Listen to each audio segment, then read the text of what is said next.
Oh, we're talking Yu-Gi-Oh, eh? We're talking. And nice. You just started recording as you started talking about how into Yu-Gi-Oh you are Well, I don't mind that being on record. now. No Okay. one's names is showing, is it?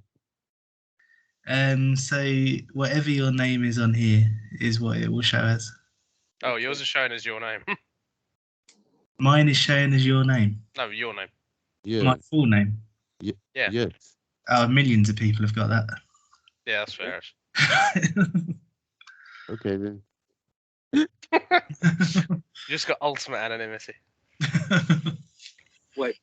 So, is this actually being recorded and being live streamed now, or is this going to be what happened last week, where it's like double audio, not mixed? Yeah, no, I've given up on that software. Okay.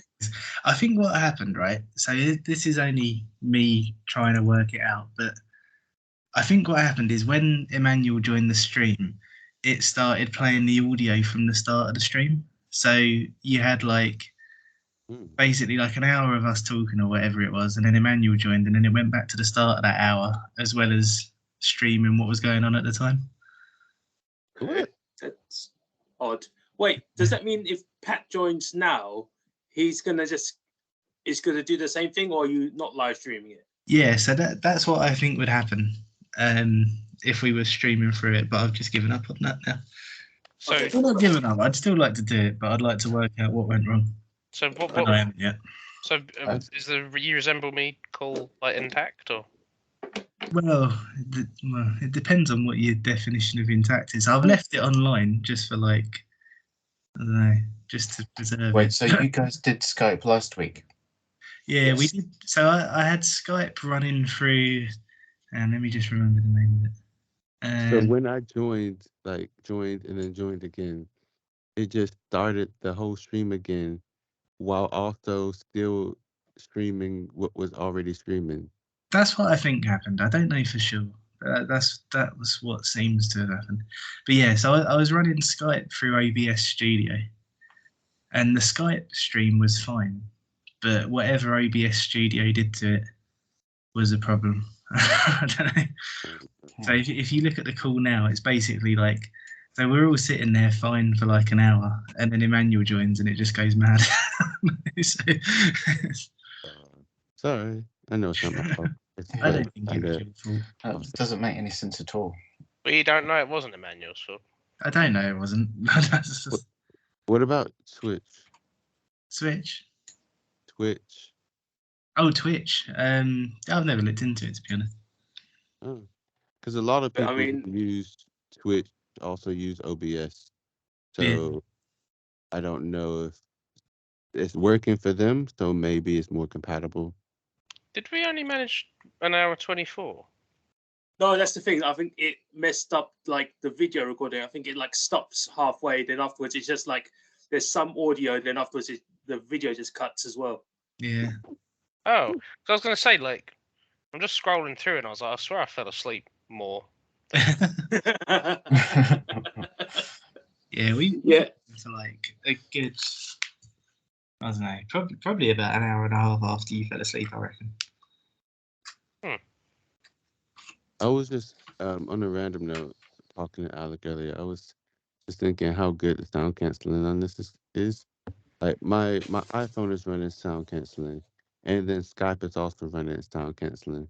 So you can't hear like any music in the background. You just hear my voice. I'm just like, oh, this is great. Yeah, Bucky can hear your voice. If there's so much sound cancelling, there'll be nothing to cancel. Are you using your phone as a microphone? Who? Are you Me. using your phone as a microphone? I'm just using Skype completely through my phone at the moment. Oh, right, okay. Last week I was using it as a microphone, and like a web camera in a way, while doing it through my computer. But I hadn't figured out how to just come off the Skype and have it how I want it. No, that was it. I could, but I couldn't be bothered because I would have to somehow set up my headphones to go through the computer. I didn't feel like doing that while on the call, so I just left the Bluetooth on the phone and used that as the mic. Okay. That sounds incredibly complicated. I mean, I feel like you got to go, yeah, then afterwards I set up my second monitor and I put it into the OBS and I go, yeah, then afterwards I started. 2 monitors. Yeah. But like, you got to start going, yeah, while we're doing the chat, I was fucking Twitch streaming and playing fucking Destiny. That's what you're fucking going to do next, aren't you? I mean, I It's wasn't just like, Destiny. I was multitasking doing something else though. okay, Christ. Nah, it's quite cool. I like the idea that we have really great cameras on our phones that are so much better than our webcam. And I was just like, and I don't actually own a webcam. So I was just like, you know what? Why don't I just use my phone? And I do it for free. So I did. It worked out good for 2 calls. It was a bit tricky to set up at first, but once it's set up, pretty good. There's Simon with the sponsor. No, I don't think for this particular movie.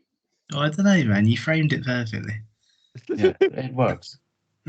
Diet Coke, perfect. I don't really want to be affiliated with this movie at all, to be honest.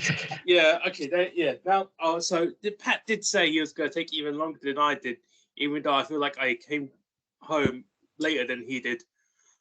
But yeah, He just does it. He just does it to wind me up. Pat has had Call bowel started at trouble. 10:30, so his anus goes right. Well, 10:30 is when we're gonna shit everywhere. Then I mean, like, I only came in like late because I came in literally late. So I guess it's like, I feel like if we're gonna just like wait for him or not wait for him, we could just go. So Ben, why did you choose this? Why did you pick piece? this abomination? I wasn't gonna go that far, right? But like, I was. Well, Eric will always go that far, and that's why we love him, I guess. So, Shit. yeah, Pee-wee is an absolute classic that I've loved since I was a little boy myself, and Oh no! Don't say little boy. well, let's take that aside and talk about that later. But yeah, yeah. So it's kind of like my first introduction to Tim Burton as well. I think I must have seen this around the time I saw Batman, just around the same time as, and it was kind of like this weird anomaly, and I must have been like 5 or 6 when I saw it, and this guy So Paul Rubens kind of like you would have been the target audience. I would have been the Yeah. target audience, yes.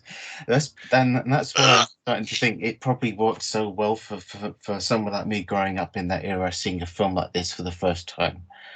And it was a work of an auteur director. It was Tim Burton. He kind of arrived fully formed, and it's kind of like Tim Burton comes up full swing, making a film like this, making Paul Rubens' dream a reality, and he was a director no one wanted to hire, and Danny Elfman's first score, just a composer no one wanted to make a score, but he came out guns blazing and made this. Wait, this was And- Danny Elfman's first score. Yes, it was. Yeah, Oh, and it's This was Tim Burton's debut film. yes, it yeah, was. I knew it was Tim Burton's first film. I didn't realise it was Danny Elfman's as well. wait, is this the first Tim Burton? They share an umbilical. Yeah, Really? It's- Okay. and it That's- wasn't like Tim Burton chose Elfman. Paul Rubens chose Elfman. Yeah. And Like- that's how they knew each other, and they kind of became the collaboration we know now. So Oh, you remember Paul Rubens? It's like, but honestly, like this film was like you could describe as a live action cartoon. It's Bugs Bunny. Paul Rubens is a Bugs Bunny character meets SpongeBob. He's an Animaniacs brought to life, and it is kind of like the blueprint of a relevant comedy of that era. It's like kooky, it's absurdist, it's deranged, it's energetic, but I do think it's incredibly bold and creative, especially for its time.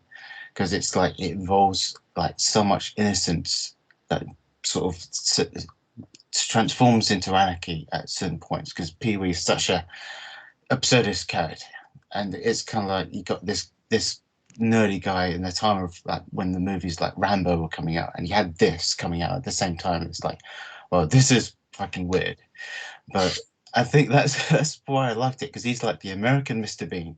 He's the classic clown.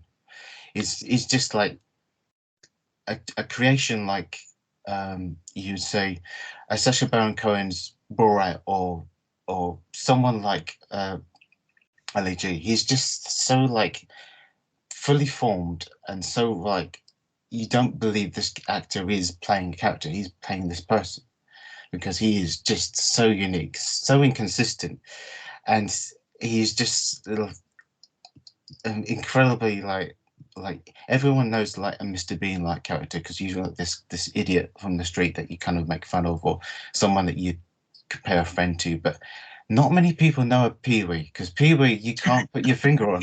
He's so unique and so. He'll put a finger on you though. And it's just something that always appealed to me, because it's like he's just this weirdo that's just so eccentric, so completely off the wall, and the story just like is dear to my heart, even if no one else would agree with that. But I know that the people that are fans of this film. It's just this. It's just because it was so explicably wonderful, in my opinion, just because of how yeah, it's just a simple story, and this guy is just a opposite of what you call a simple character. He's just so in his own world, and I think as we go on, I'll explain more. But yeah, it's something that will always appeal to me. If it doesn't appeal to anyone that didn't grow up with it, I kind of totally get it. Because if you didn't grow up this, you'd be like, what the fuck? I'm a 33-year-old person, and I'm watching this crazy, weird, strange dude acting out this absurd adventure that doesn't make much sense. But honestly, yeah, it works for me. And even despite that, it's still just as effective for me as it is, because I just find every frame hilarious. It's just the blueprint of what The Simpsons became, because it's like there was so much DNA in this that became what The Simpsons is now.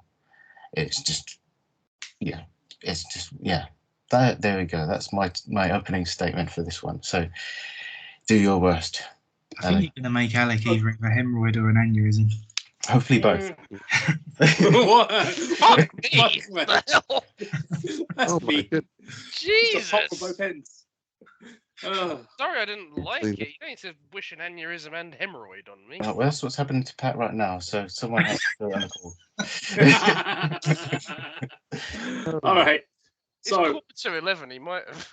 Actually. okay, I'll start just as a few tidbits first. So is it explained why he has all of his shit? Does he have money?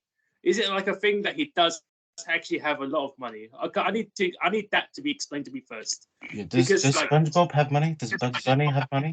This is your first. You don't really need to know that. Okay, so this is, as you will explain, Saturday morning cartoon man, and because he's sorry, Somebody still went through your wall. Yeah, no, someone's fucking letting off fireworks for some It's reason. Pee-wee Herman. He's coming in through your door. Fucking hell, it might be right. It's just that it's watching this film, and I'm like, I wasn't quite getting it until the end. I was like, oh right, this is just a Saturday morning cartoon character, but live action version of Saturday morning cartoon character. And it's like, I see where everything kind of fits in, especially with Warner Brothers and stuff. I was like, right. I was thinking maybe if I compared this to, let's say, I don't know, Space Jam, and I was like, okay, I kind of see where it was going for. But then I kind of like Space Jam, but I don't like this. It's too much, right? It's like it tries to do a lot of things, and it does a lot of things that were just they feel like odd choices, right? They didn't keep to one thing, because they did quirky characters with like the Rube Goldberg machine, and like they had like all the little like weird like props and stuff. But then afterwards they mixed in claymation and all that shit, and I was like, wait, Well, you're it's doing stop like it's like motion. too much. Is it not? It's offers claymation. It's mainly stop I'm thinking like, No, it's stop motion, you amateur. wait, you would say that when that lady, Big Beth or something, changes into the ghost face, Fuck is that stop motion? Although, Large claymation. Large, you- to be fair, I think claymation is a form of stop motion. We use a frame per second to kind of like move a character. So claymation is using clay to make a creature come to life. Stop motion is just a general term. So yeah, Yeah, it's like just how. Oh, yeah, okay, fair, okay, So you kind of are. okay, fair enough. No. So, okay, he's fair enough. only Okay. wrong. But it's just that they mixed in so much shit. You were like confused about it, and it's like, why are you trying to? Okay, if he's the cartoon character, you didn't need to make actual cartoon characters. And afterwards, like it's kind of like it just did so much without. It was just so much inside of it, and it's like, where were you going with this? But the worst part is, as a storyline, it kind of made sense. It actually progressed through the story quite well. It's like, all right, yeah, he did something fucking stupid. Then afterwards, he was in the hospital, and I was like, oh yeah, that makes sense. That makes sense, because like if you crash into like a billboard, obviously you go to the hospital. But it's like it's the basic like point A to point B in the cartoon series, you know. So I was like, yeah, right, I kind of get it, but it was just too much, and like it made me go,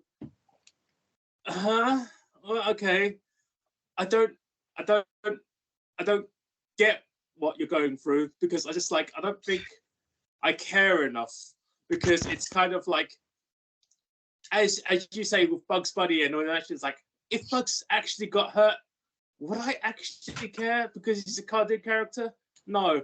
But then again, this person's a real physical person. So would I care if he gets hurt?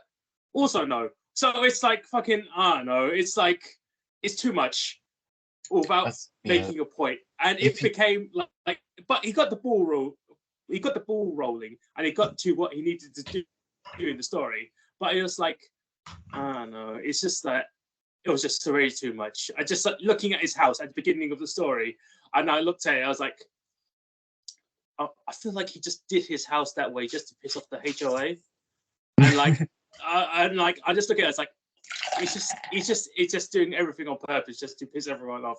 I'm like, yeah, that's probably it. Yeah, if that's the case, yeah, he's an asshole.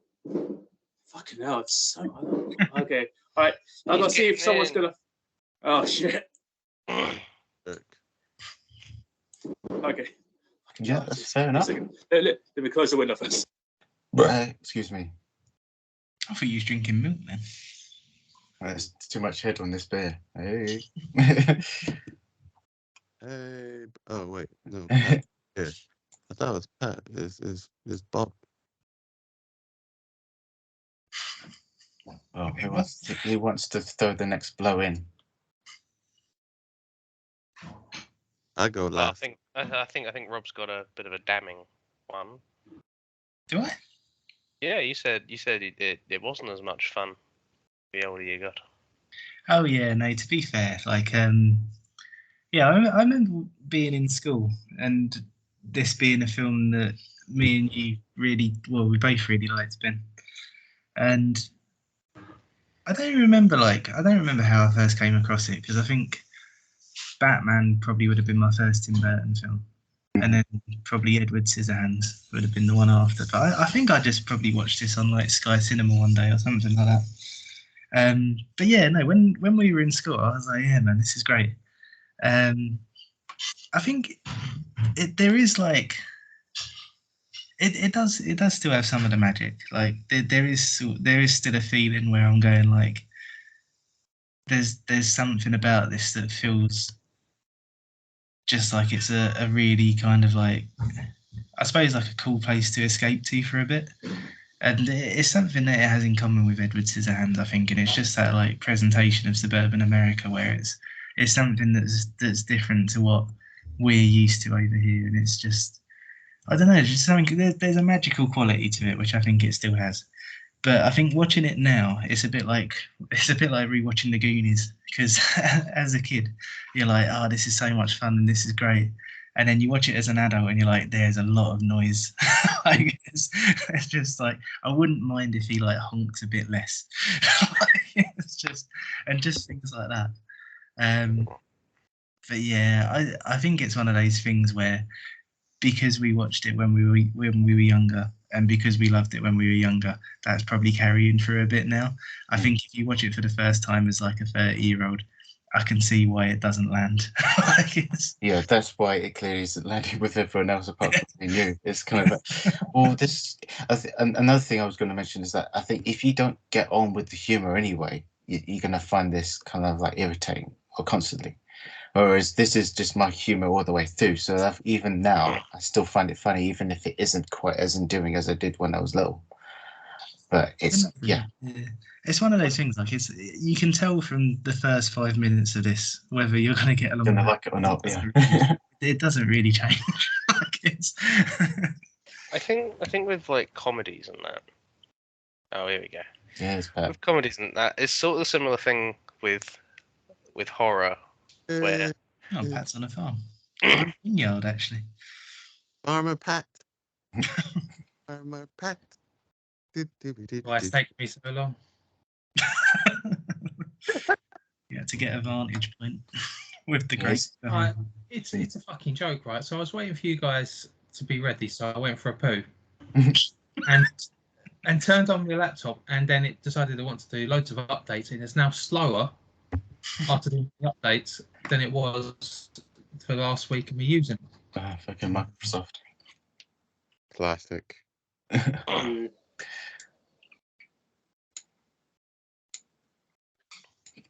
So I thought I'd go and bounce into Mars.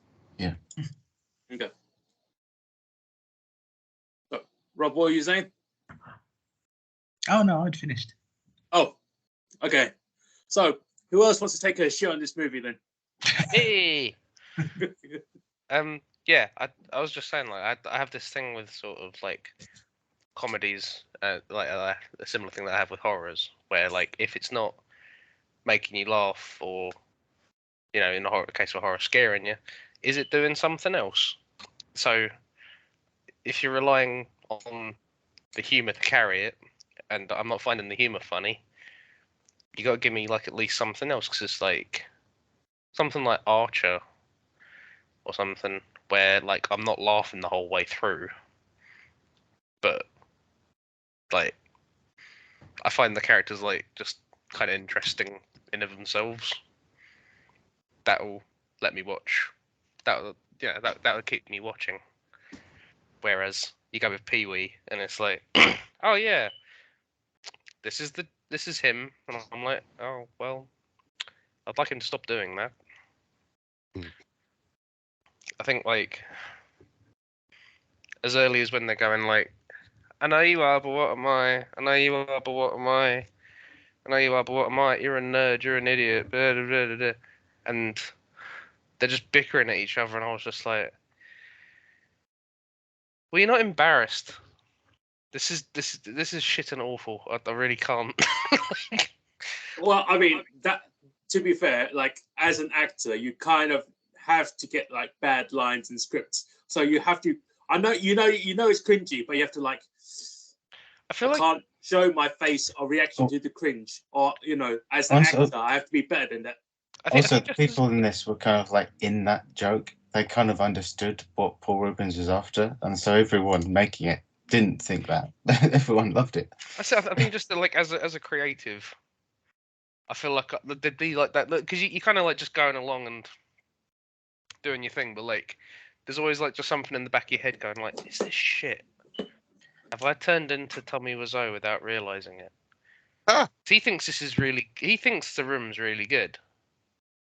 Could I be crazy too? And I think you can't. You always have that, like as a creative. So I was just like, just Tim Burton. Just imagining your Tim Burton or Paul Rubens or the other guy. I just that back of my head voice would be going like, "This is terrible.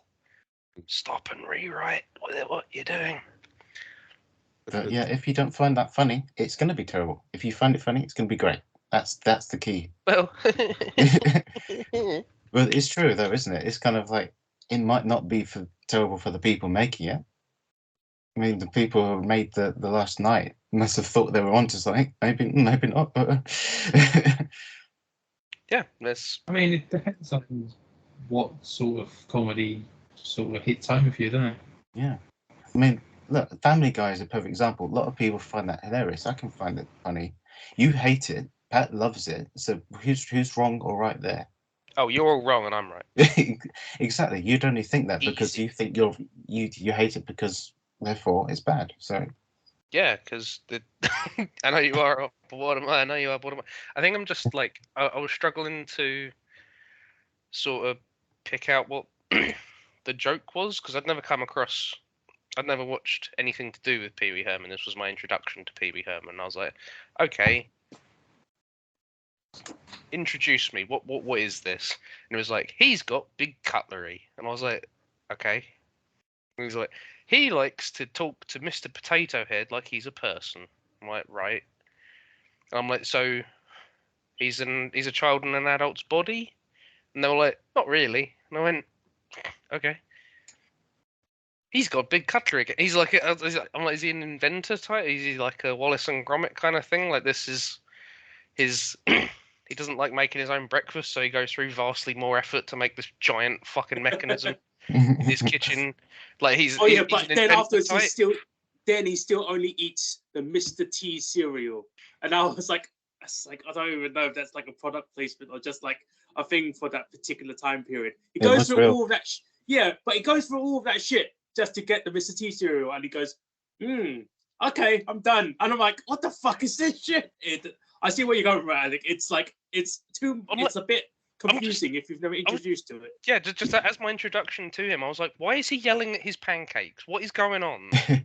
Like, what is really interesting about that after you kind of know more about who Pee Wee is that, at least in my perspective, is that if you've ever seen the Pee Wee's Playhouse show, he's kind of like surrounded by like Sesame Street kind of like characters, Muppets and stuff.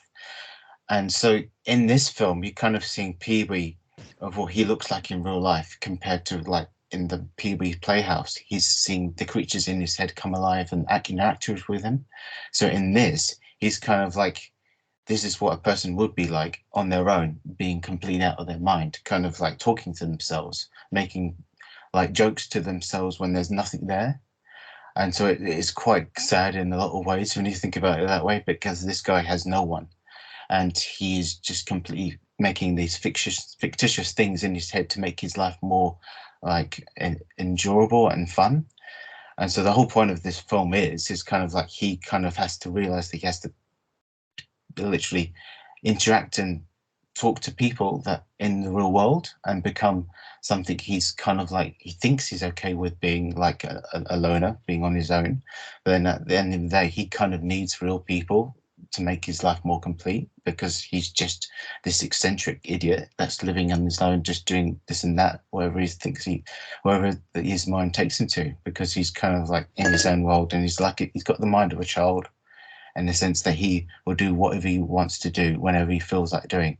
But he obviously that's not fulfilling, so he's kind of forced into this new thing where he has to kind of like, hang on, I need to think for myself and actually be a bit more dependent and realize that people need me and I need them, and therefore that's the crux of the arc he goes on, because he just does not, at the start of this film, he does not really have anything to live for apart from his bike, and he realizes that material things aren't everything, and therefore he kind of has to come to terms with like, okay, maybe there are things worth living for and worth fighting for in the end.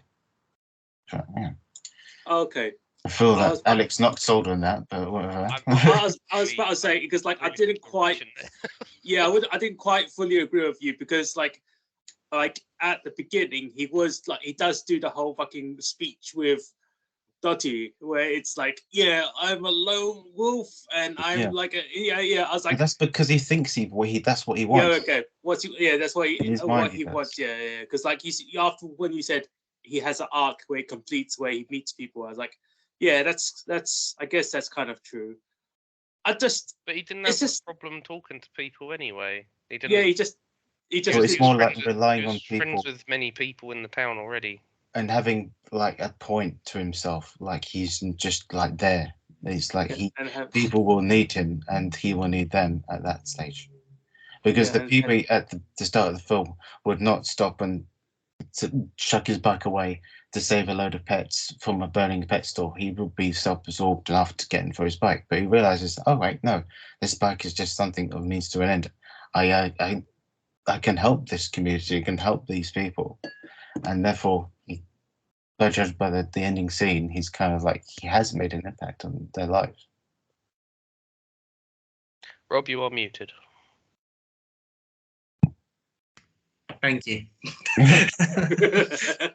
Yeah, no, that's an interesting thing that you were saying there, Ben, about what the TV show was and then what this film turned out to be. Because I've never seen the show, but if it is kind of like that sort of, well, Mr. basically Rogers like kind a of- sort of live action cartoon thing where it's just like his head, then this is quite an interesting approach to making a film adaptation of it.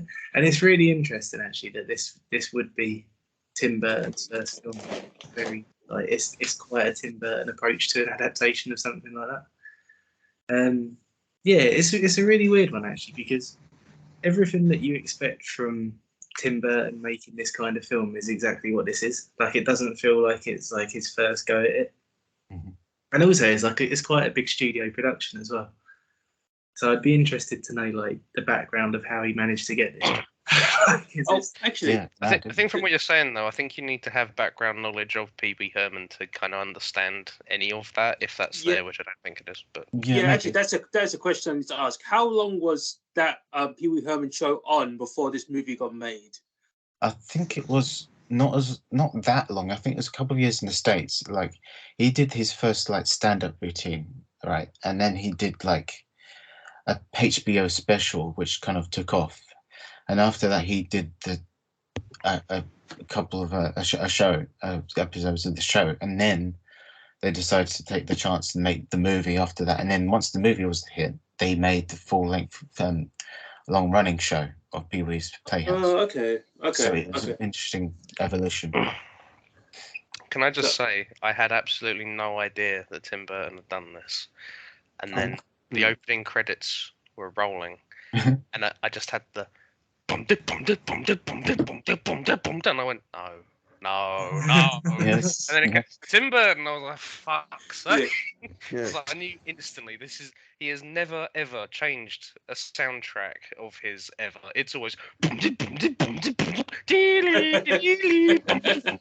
I'm just like, it's just the Tim Burton fucking song ever all the time. That's one of the That's things Elfman. that I find so strange about this because like I don't- just I it don't- not being that Tim it Burton's fits. first film was weird enough, but it being Danny Elfman's first film as well, it's just like Jesus Christ, these guys just got together and carried on doing this. Yeah, it's they arrived fully formed. Basically, there's no like evolution. They just became Burton Elfman. That's it. Which is That's it. surprising because I don't think that the tone of that music really fits this. Oh, like- does it not? It's like this crazy warped, demented. Yeah, I was supposed to say, what do you mean? playground It's clown. just Weird to me. It's really weird in the first place anyway, but it does fit it, I would say. It would not make sense with a normal score. Yeah, Yeah, actually, yeah. I was gonna say, it's because anything it- but normal. yeah, Right. because it's weird. It fits with the weirdness. It's kind of like looking at like the opening like title screen where it says Pee Wee Herman. I'm like looking at it, it's like, oh, is that fucking like Comic Sans? And it's just like, yeah, it's just like some horrendous looking messed up shit. And it's like, yeah, okay, it makes sense because this movie is kind of weird and fucking up and messed up shit. It just doesn't, it's fine, I guess. It was times you knew Roman, by the way, not Thomas. It just seemed It like looks there like was, fucking kind of Comic Sans, right? You know what I mean, though. Yeah, that's yeah. I just want to clarify. I think it's just like the Tim Burton-y thing. Like, there seems to be like a kind of a. It just seems to be like kind of a creepier sort of element in some of the Yeah. music, and I was just, I don't know. I found it a bit dissonant. But To be if fair, I'm you're alone, right. that's It is to that point. It's like it's this underlying creepiness and this dissonance to it underneath it all that kind of why it always appealed to me. Because if it was 100% silly, like it probably wasn't been in Pee-wee's Playhouse, it probably wouldn't have had the impact it did for me. But it has this, like someone mentioned about the weird motion claymation scenes, because they were all in Pee-wee's head. They were all the nightmares he was facing in his own mind, and I just love that little like nuance that they'd add to that, give it Tim Burton's signature touches that he'd become known for, even in this, and it kind of like sets it visually apart because nothing else would do this kind of like weird cartoon zany approach with this really creepy like look to certain things, like the large Marge in the truck just turning into this demented Beetlejuice creature. So it's kind of like, yeah, this is so unpredictable, but that's why it appealed to me. And to be fair, there is a sense of underlying creepiness in this film, Mm-hmm. like just in general. So In the You real know, life aspect, or- or Well, I mean, Yeah, it's real life aspect, like Dottie it's being like it's somewhat something attracted to him. about it's something about like grown men who cast themselves as childlike figures. Someone who like goes like, I really need to be Pinocchio, and I'm like, stop it, just stop it there, because it's like you can. I think you can definitely depict like childhood innocence and stuff like that. It's actually a very common thing in Guillermo like films, but he casts like children actors to fill that. He doesn't like put face paint on himself and dress himself up and go like it's just a red flag for me. So I need to be an adult Pinocchio. It just reminds me of like Michael Jackson in South Park. I'm just yeah. just a bit creepy. To be fair, I get what you're saying there, because it kind of doesn't work when you look at it in like a modern context. But I think the idea is that Paul Rubens pitched Pee-wee as like this asexual, non-binary, not gay, not straight, not young or old kind of character. So he was just like this totally kind of like neutral character that was not this or that. He was just Pee-wee, and that was the attention there. But obviously he would still have to be a man to play him, so that's the thing. But it's kind of, that was the idea behind him. He would be like this oddball weirdo that was kind of like on the fringe. It was like That's where I found it kind of tonally like a little bit odd, because I was like, yeah, is he a child in an adult body? Is he disabled? Is he Is he this? that? Is he that? Is he meant to be? Is he actually meant to be like a kid in universe, or is he supposed to be an adult in universe? So then having Dottie having like romantic interest in him, I was like, hang on a minute, you seem a bit more switched on though. So you can't be a child in an adult's body, or are you? I don't know. Are you attracted to the disabled? I don't know. Like what's yeah. And I mean, what's surely going on? she should be the same in that You respect. were a little bit more cognizant, and that was what was weirding me out, because I was like, right, so the rich kid is obviously also a child in an adult's body. So I think I understand that. That's fine, and he's got a dad, and so he's not like that. And I'm like, right, okay, I understand that. And then Dottie just threw all of that just out of the, and I was like, what the fuck is going on? And then he's in a police station, and she like the lady was just a normal police lady, and I was like, okay, I don't. What are you making of this? Like, there's an actual adult person who's come in dressed as a marionette, who's just doing a weird voice, going ah. And I'm like, and you're treating that like just a normal fucking person. What is going on? What is happening here? I If feel everyone like was a kid, like it was like Bugsy Malone, I could get that. But oh yeah. everyone just was of different levels of thing, and it was just weirding me out. I think I know where the distance comes from, though, because when he goes into the bike shop, you have Pee-wee there and you have Dottie, but you also had like the kids, the actual teenagers in their like little like bike uniforms and stuff, and you can go, okay, those are actually kids. Those are like kids that are like teenagers. They're like what, Yeah, 10 to 16. They're just But, like, then- normal. Yeah, but then after you go to Dottie, it was like, you're not. Oh, are you 18? Then if she's 18, how old is Pee-wee? Because he obviously is much older than her, and it feels just a bit. There's a certain like age gap disconnect. Yeah, and no you wonder go, he wasn't interested. Yeah, Yeah, I think that's why you guys aren't working, because you can't like put the fantasy element into it, because you're seeing it through like this real world context, which Maybe this film is trying to do.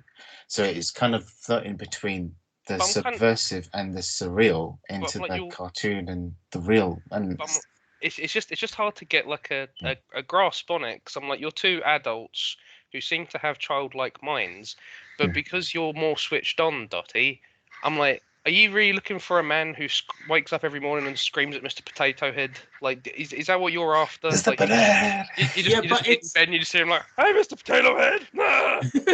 I'm just like, but sure, it's is this whatever floats your boat, darling? I don't care. But like, is this what you're after? well, I mean, I feel like all the girls are after that some reason in this movie. I feel like you were I was like, I guess in that particular time, twinks were very popular. I don't know. It was like it just felt a bit wild. It's just Maybe. it's mainly because it's also with like when he went into like that, was it that magic joke shop place? Yes. And you see all the weird little things where and like the Hey, raw hey, fruit- he's a shopkeeper. You leave him alone. no. He The was doing shopkeeper was fine. I'm talking about when he was like No, shrunken head.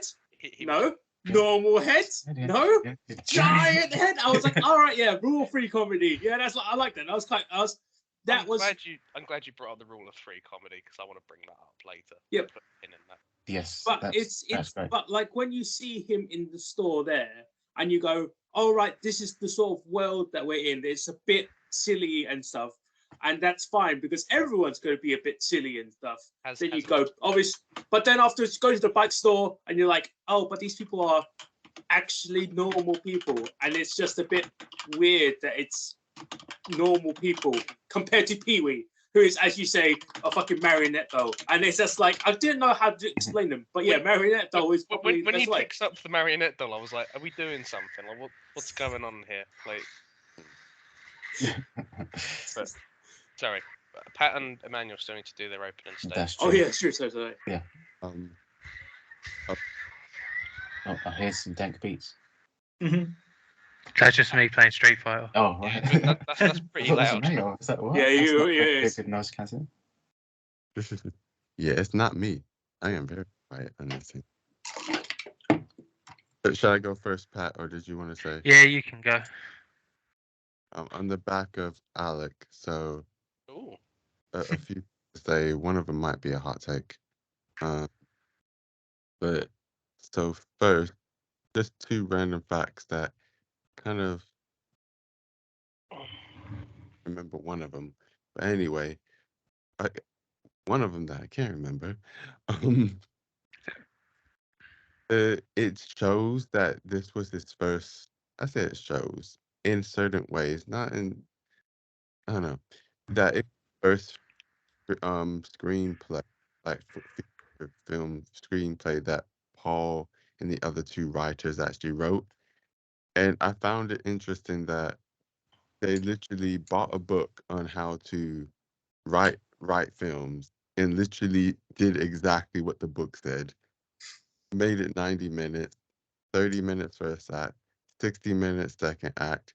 It's 90 pages long, 30 pages first act, 60 pages second. It was just like very okay, this. It's like interesting. But also found it the second thing, I remember that. I was like, oh, this is actually, regardless of what we think about it, this is in the top 100 funniest American films. I was just like, oh. But I can see reasons why I did not care about or didn't pay any attention to Pee-wee when I was younger. This is not the type of thing I would have liked. I did love the Mr. Penguin's Batman, by the way. I didn't realize Paul was in it as his dad, the Penguin's father. That I was like, oh, okay. Yeah, But- he was Penguin's dad in 2 occasions in Gotham and Batman Returns. Yeah, I did not know that. I read about that, and I was like, oh, I've got to go watch Batman again. I didn't realise he was in Gotham. Cool. Well, maybe not. I don't know. Anyway, my main kind of problem made it hard for me to watch was that I was kind of creeped out by Pee-wee the whole way through. I couldn't get over it. I was just like, Gave you a bit of a vibe. why are you acting like this? Please, can you stop it? And and this is what I was saying. It might be a hot take, it might not, but I would have had a much better time if it was an actual kid who was playing this role, who was acting as if, or going around as if they're a grown person. Like they want to be considered a grown person, but they're really just a kid. And maybe this is mostly in there. But That's a good take. yeah, if Because the that, film would be the same, but just with a kid, and therefore would have aged better. yeah, and I think if it was actually a kid, I would have loved it, or I would have had a good, maybe not loved it, but I would have had a good time, I think, in the interactions with other people, like Dottie and the other adults. It would have been more of a, the kid is being cute. He's acting like an adult. Let's like give him a pass. Let's help him out. And all these kind of things. It would have had a different feel to it and a different kind of take. But because Did you just describe Bugsy Malone? Because isn't that what that is? Yeah, Bugsy but Malone, Everyone's a kid in that, to be fair. you can't take that away from it. Bugsy Malone Okay. would be like a lot more what I'd expect from something like this. Like I- if they're all kids, I'm like, right, I get it now. That's like 10 times clearer what you're trying to get at. I do think that. I mean, it's not like it's not necessarily negating the point, but if it was a kid, I think I would have had a similar issue to Simon, where I would have been going, "Where's this kid got his trust fund from?" Yes, I did. Yeah. Yeah. That's the people make him more But he, authentically real, kind of You like know- this is what that would happen. You'd have You to know what? explain more things. it works for Paw Patrol. They don't need to say where they're, they don't need to show their balance sheets or anything like that. They just have all be the fair, vehicles in the world. If you go one step further, if this was an animated film, would this work better for you guys entirely? Oh yeah, 100% better with this animated. Yeah. I always struggle. Obviously, I always struggle with the live action cartoon. Yeah. genre. That's the thing. I'm used to it because I like films like The Mask and stuff that Jim Carrey was in, and like Ace Ventura and stuff like that. Even So- something like Gremlins, where people going like, Yeah. they're sort of like the cutesy poo sort of thing, and going like, now if you hear something in the middle of the night, it might just be a gremlin in your house. And I'm like, people died. People fucking died. Like, can you?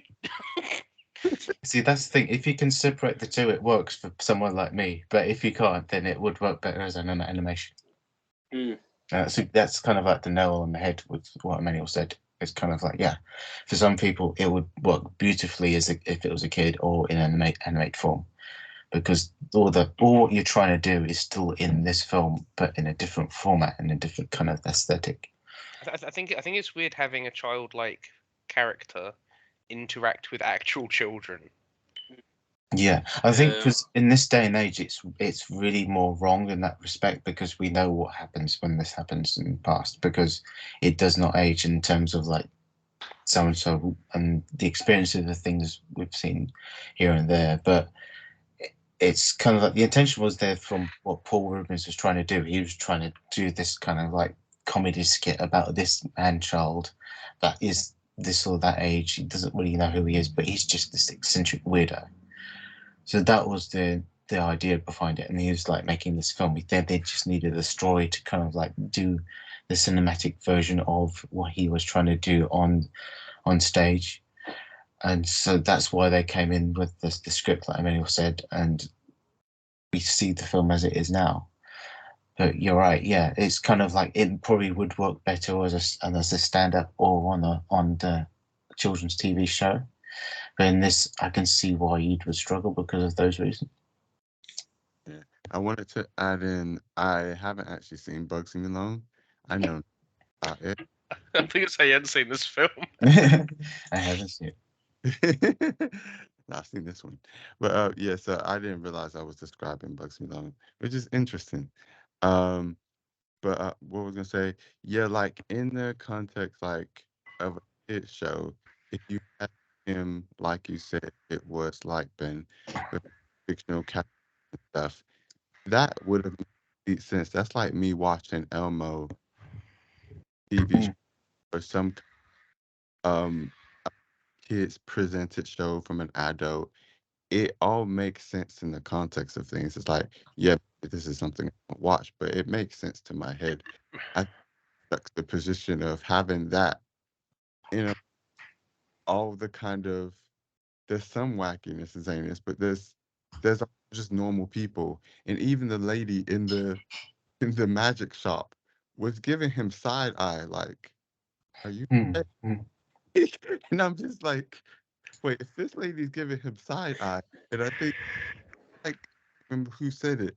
He was just like, wait, not everyone is like him, and not everyone accepts his zaniness and is also very charismatic like his next door neighbor who probably hears this every single morning, or this shopkeeper. So wait, how am I take this? How am I like and then the, yeah, it's just a lot of random stuff throughout. I was just like, okay. And I again not to like be bad on it. Obviously, it's the first feature film, which they've done very well in one way for the first feature film.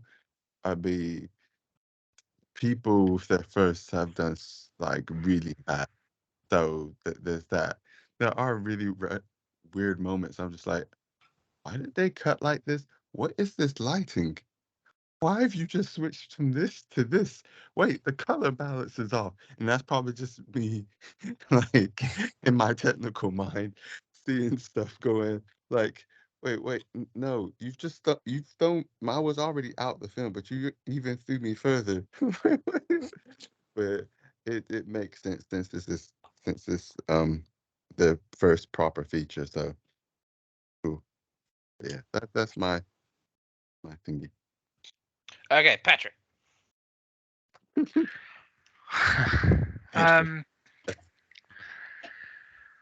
I didn't hate it as much as half of you did anyway. My big problem with it stems from probably the problem I have with the Mr. Bean movies.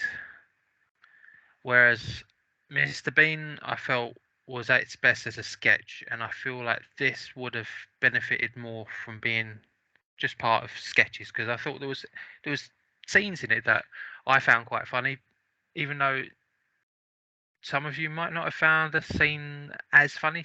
So like when he's in the car with his, can't remember who he was again.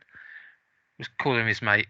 That didn't he go to You mean the prison? convicts? The convicts. Yeah, the convicts. Yeah. Yeah. His mate. And like he's just there talking to him and talking about getting his bike back, and then behind him a pickup truck which has his bike in passes him by. That one set me off. Like I had to pause the film because I was laughing so much, and it wasn't really that funny in context, but for me it was so brilliantly timed, and that was an aspect that really reminded me of Mr. Bean. But obviously, like I did mention it to Rob, and Rob sort of said he's sort of like his American Mr. Bean. But like there was elements of it that was funny, especially the relationship he had with the girl, who was clearly into him, but he was like on to the next thing. Like, he was trying to completely avoid it at all costs, which is very much like a child ADHD sort of mentality, ain't it? I wouldn't exactly say it's a film that I love or like too much, but I wouldn't say I hated it, even with the added bonus of Rob telling me he was a nonce before I watched it. Bonus. Blimey. It's like, oh right. So like, I spent the whole film like, yeah, he does look like one. He really does. But no, it was decent. I was entertained. To quote a phrase. Okay. Yeah, it was. I think it was more of a sort of a middle film. I can see why Ben loved it. I think I probably would have loved it a lot more if the first time I watched it wasn't when I was a 34-year-old. Like if I'd seen it when I was like 6 or 7, it'd be no doubt be like a film that I'd look back at fondly. But yeah, it was. I think it was a good pick, to be honest. I think more films that are personal to the person, I'm all for. Okay, that's a good one. Okay. Are you all for Antichrist, Pat? Well, I don't think that's personal to you though, because you'd never seen it, or you've seen it once. I mean, if it's personal to you, well, I mean, No. I'll accept it, but I'll never watch it again. Sorry, so I just wanted to say. If I can watch Pee-wee's Big Adventure twice, you can watch Antichrist twice. No, reach there, bro. Yeah. I don't really watch many picks twice that That's quickly. the anti-twice. Yeah. That's twice. Yeah. Well, I mean, to be that personal about it is that I felt traumatized after watching it, so then I traumatized you guys.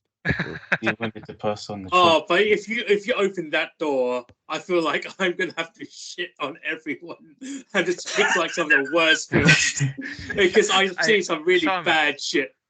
I mean, I like you and all, but I don't want you to shit on us. Oh And yeah, some- I mean, your pick well, is next. Remember some that. of these picks I'm gonna just go.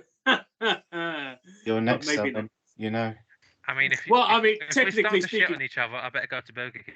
you know what I mean, like just technically speaking, Pat, because you guys, this is a bit like off topic, but like because you guys are like talking about it so much, I was like, maybe I should just pick the fucking Yu-Gi-Oh movie because you guys are just talking about it so Oh, much. I'd be so happy with that. I know. Rob would be happy with that. I You just, know Would what? it be the Pyramid of Light one? yeah, that's what. Yeah, Pyramid of Light. The I fact that saw you that. fucking know about it, it's fucking Well, hilarious. I saw that in a cinema in America the same week that The Dark Knight came out, and we got wow, what a double bill. free we got free promo cards for it as well, which I can no longer find. That's So, But I actually quite enjoyed the film. you know, as much as I've got into Yu-Gi-Oh like recently, I've never even seen an episode of it. Oh, fair. Mate. That's fair. Next time I'm around yours, we're spending all day watching it. That's all right. I'll go. Okay, but You have such a ride ahead of you. but It's absolute fucking nonsense. yeah, absolutely. I mean, like, anime's always been a bit weird anyway. Card game anime is just like complete weird shit. That's a whole new meta. Okay, but in any case, this movie. So back on track. I get the sort of like level and the sort of comedy that this was, because like the age rating was like not even like, it was like a U, right? Or what is this movie? Because it's like, It's either PG or U. Yeah. yeah, because like you can tell where this sort of like the Bugs Bunny Warner Brothersness is in this movie, because with the convicts and like he's talking about, yeah, I cut as like sees the PG rating as like I cut the tags of the mattresses. Yeah. But then that was a bit silly. Then I instantly knew, all right, this is absolutely a Bugs Bunny sort of fucking skit. Is where he gets to the traffic stop and he's in drag, and I'm like, fucking okay. All Yeah, right, that there, was Bugs so- Bunny. so much What the fuck? Okay, that was just like, yeah, okay, it's absolutely just, this is just live action version of Bugs Bunny nearly. And Yeah, that's it's just like everyone's like going for it, and there's like you're convinced the cop is just sitting there, it's like, "Hey, how are you doing?" kind of thing, and it's like, really, is this just randomly? Yeah, he looks just like Pee Wee in the That, dress. that was That's all that was another one where I was. But this is another thing with the joke though, because I was like, "Is this a child in an adult body? What is going on?" No one was reacting. But that's the thing. You just kind of think he's just this absurdist. That's it. You just think it's ridiculous. So you kind of have to laugh with the character in some respect. It's the Michael I don't. I was Jacksonism, just- isn't it? I was just Yeah, confused. in a way. Before Michael It's just- Jackson was, yeah. okay, that was not what I was expecting Well. you to say, but okay. But it's just like for this movie, for that particular scene, it's just like if I was to see a live action version of Bugs Bunny and he was amplified from less of a rabbit into a person, I guess Pee Wee would be that character. And Yeah. like, because I guess it's just normalized. Yeah, he goes, yeah, it's just that's normal in this world. People are just like that, and we're like, Easily okay, I guess, but it's kind of like if that's what the point of the movie was, it's like, all right, I guess if it's normal to have people be just giant cartoon characters, and it's just like, yeah, I guess that makes sense in that world, in that universe, because afterwards, again, you go back into the movie where he goes into like the cafe, like, you know, that diner place. Then you have the big bikers. giant guy. No. Where do you have the big giant guy pick up the bone and Oh, chase the after big- Pee Wee? And I'm like, all right, yeah, because Waitress's boyfriend. yeah, Andy, I think it was his Yeah. name. Yeah, and this is like, all right, he's just like a caveman. I was like, all right, there's quite a few people who are just eccentric cartoon character people. Yeah, And it's that like, was all straight right. up Popeye. He was literally just like Popeye's arch nemesis. Bruno, right? Yeah, Yeah, and I was like, all right, I mean, if you go for it, if you watch it like that afterwards, you go, all right, I kind of see where they were going for it, what they were going for, sorry, and it's just like, right, still doesn't make sense that he's too like this though, but I get what you're going for, but it's just like, it's just a bit weird. Have And you guys ever seen the live action Popeye? yes, yeah. Yes. I have fondness for that too, but I haven't seen it in ages though. I really liked it as well, but I wonder if it's like another one that's like really fun when you're a kid, and then when you watch it as an adult, it's like, oh, there's a lot. Yeah, I'm sure if I picked it, it'd be the same as this. At least I it's thought- Robin Williams though. yeah, I I guess, yeah, that helps a I lot. suppose that's another good point. I think obviously Paul Rubens had this reputation in the States, and over here he has not much. But say if like a Robin Williams, Jim Carrey character was Pee Wee, would that work better? Well, a Pee Wee, yeah. I'd have a lot more patience for it if it was Robin Williams, but I do because he's known for that kind of character. Mhm. But equally, I would still find it weird if I had a child if I had like an adult playing a child, but also he gets into a situation where he's in a car with a convict. There's a police barrier down the road, and he goes, "I know what to do." And he dresses up as a woman, pretends to be his wife, and then like the police officer starts flirting with him, and he's like, "Yeah."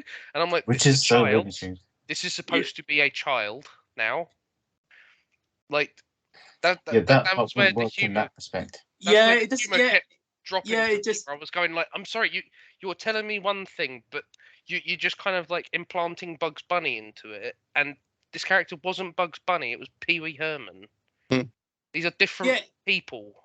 Is it weird to say if this I was find it actually just really Bugs Bunny, weird. it would have been perfectly fine. If it was Bugs actually Bunny, just Bugs Bunny, ab- yeah. absolutely, go for it.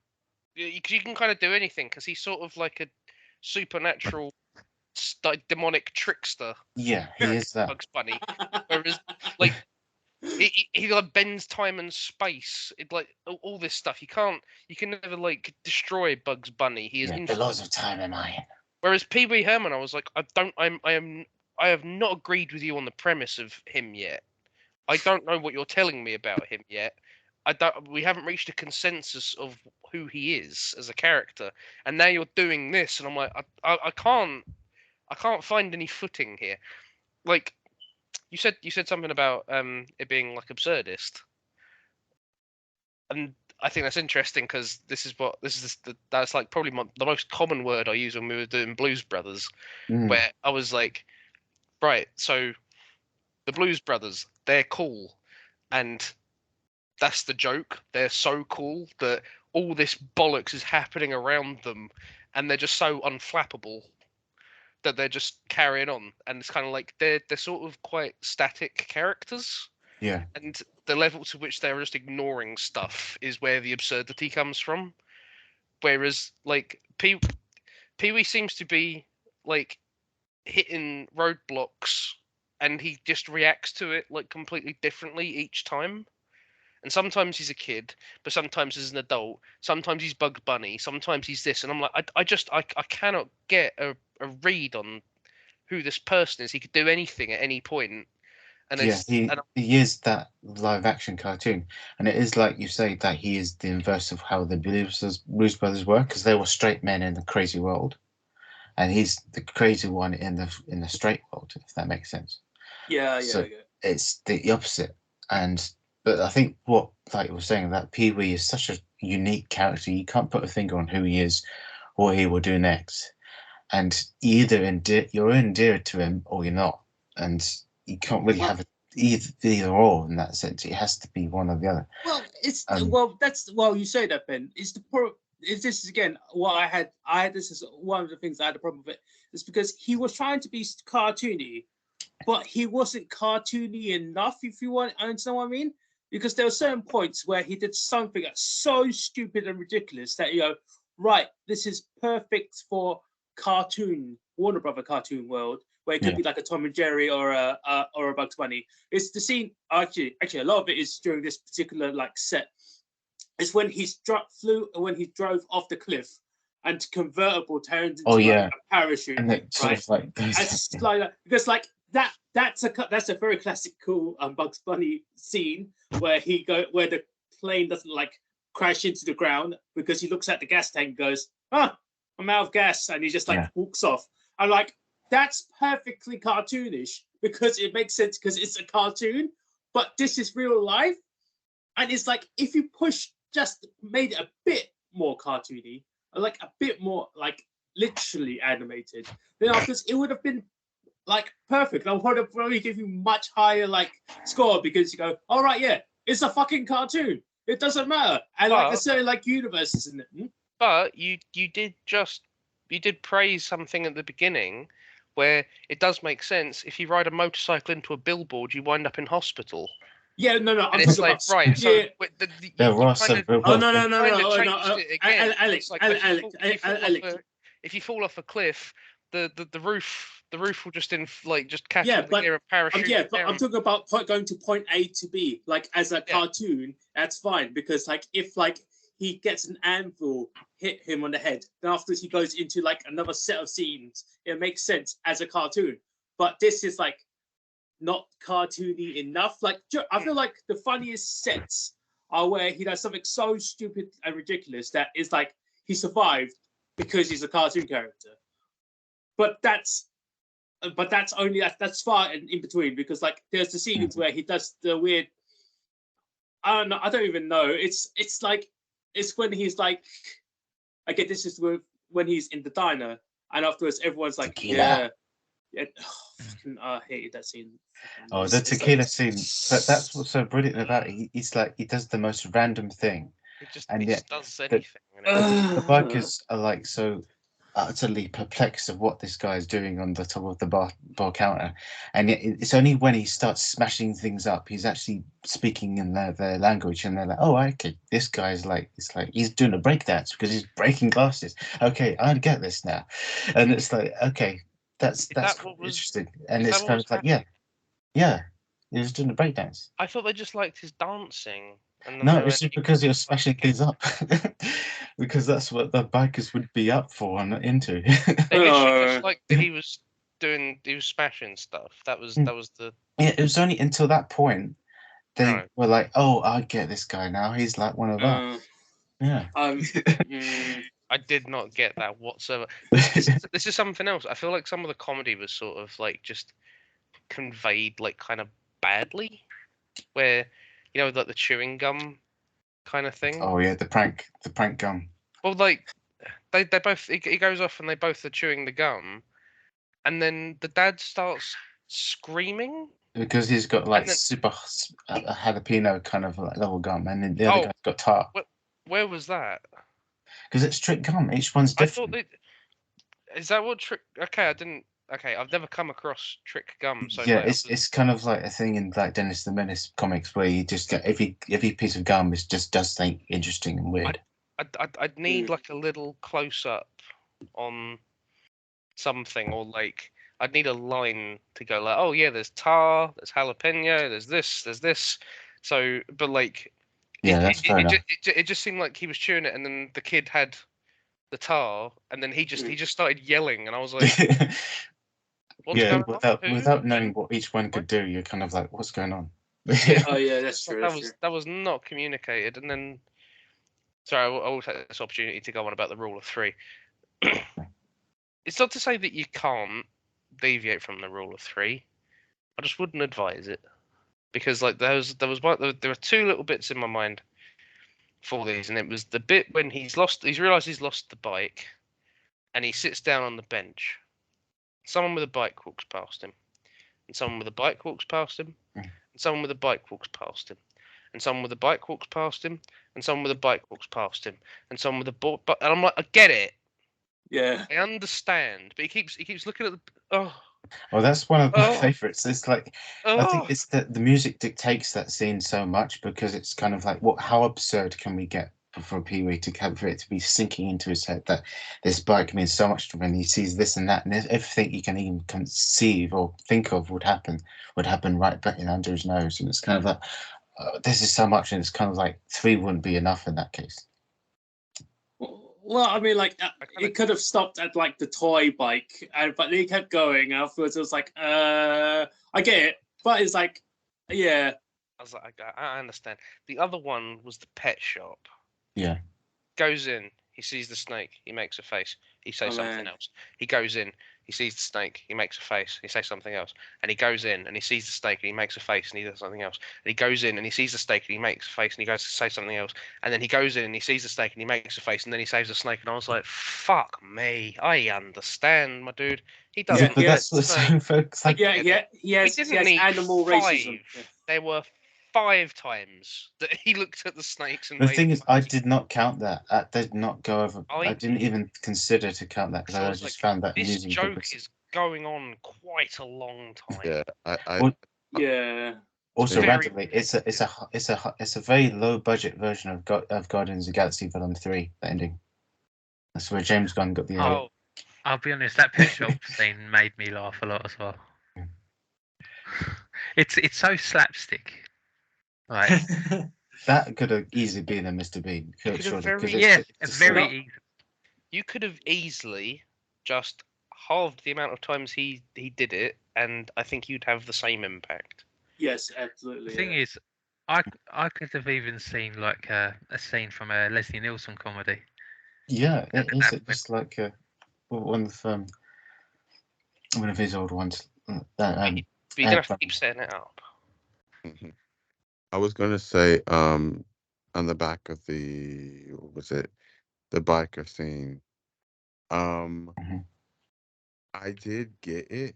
I didn't necessarily think straight away break dancing. I thought, oh, he's suddenly buddies with them now because they're like, oh, you're like us.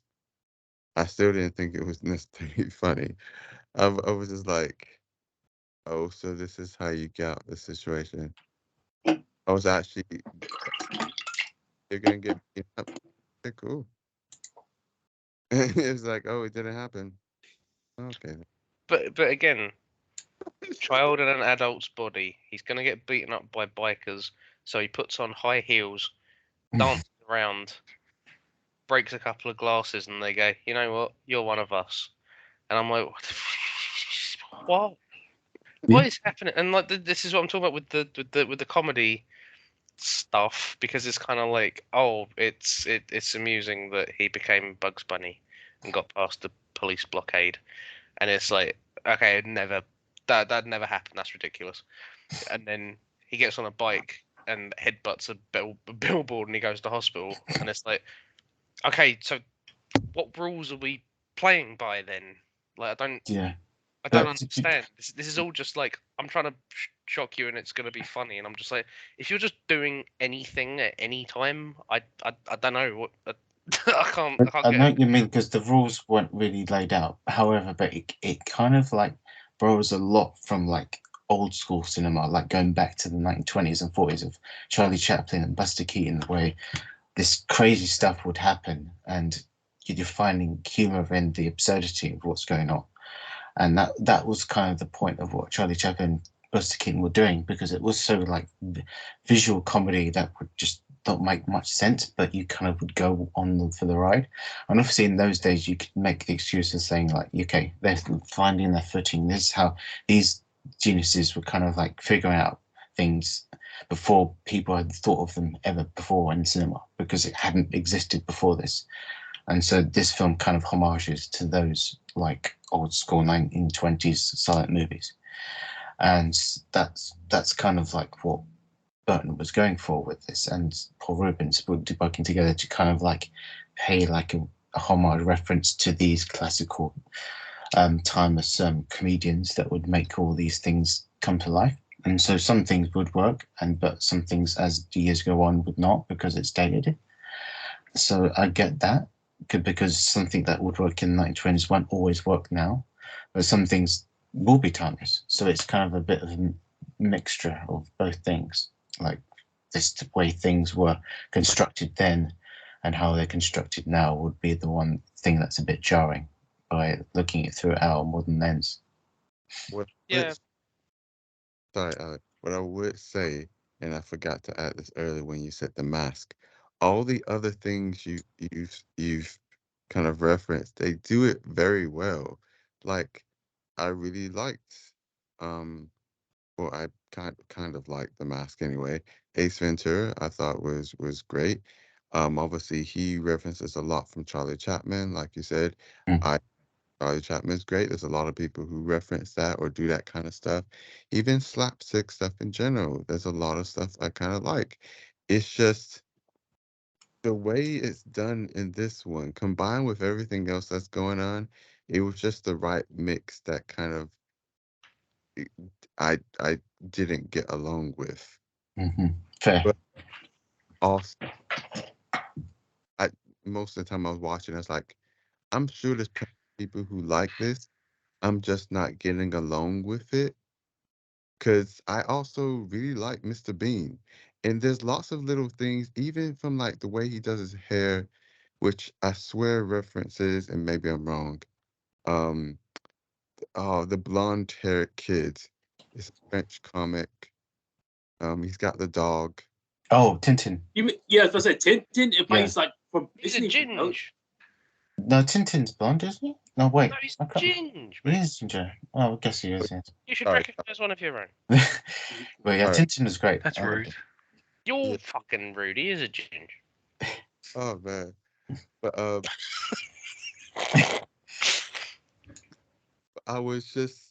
I just wasn't able to appreciate them. I was just like, Yeah, if you don't like all that, then you're like, but yeah, I like it in other ways people have already done it. I just, yeah, couldn't get on with it here. But yeah, I'm sorry. Carry on, Alec. oh, excuse me, I need to pee wee. I'll be back. Oh, damn it. Brilliant. Any case. I've just raised the score.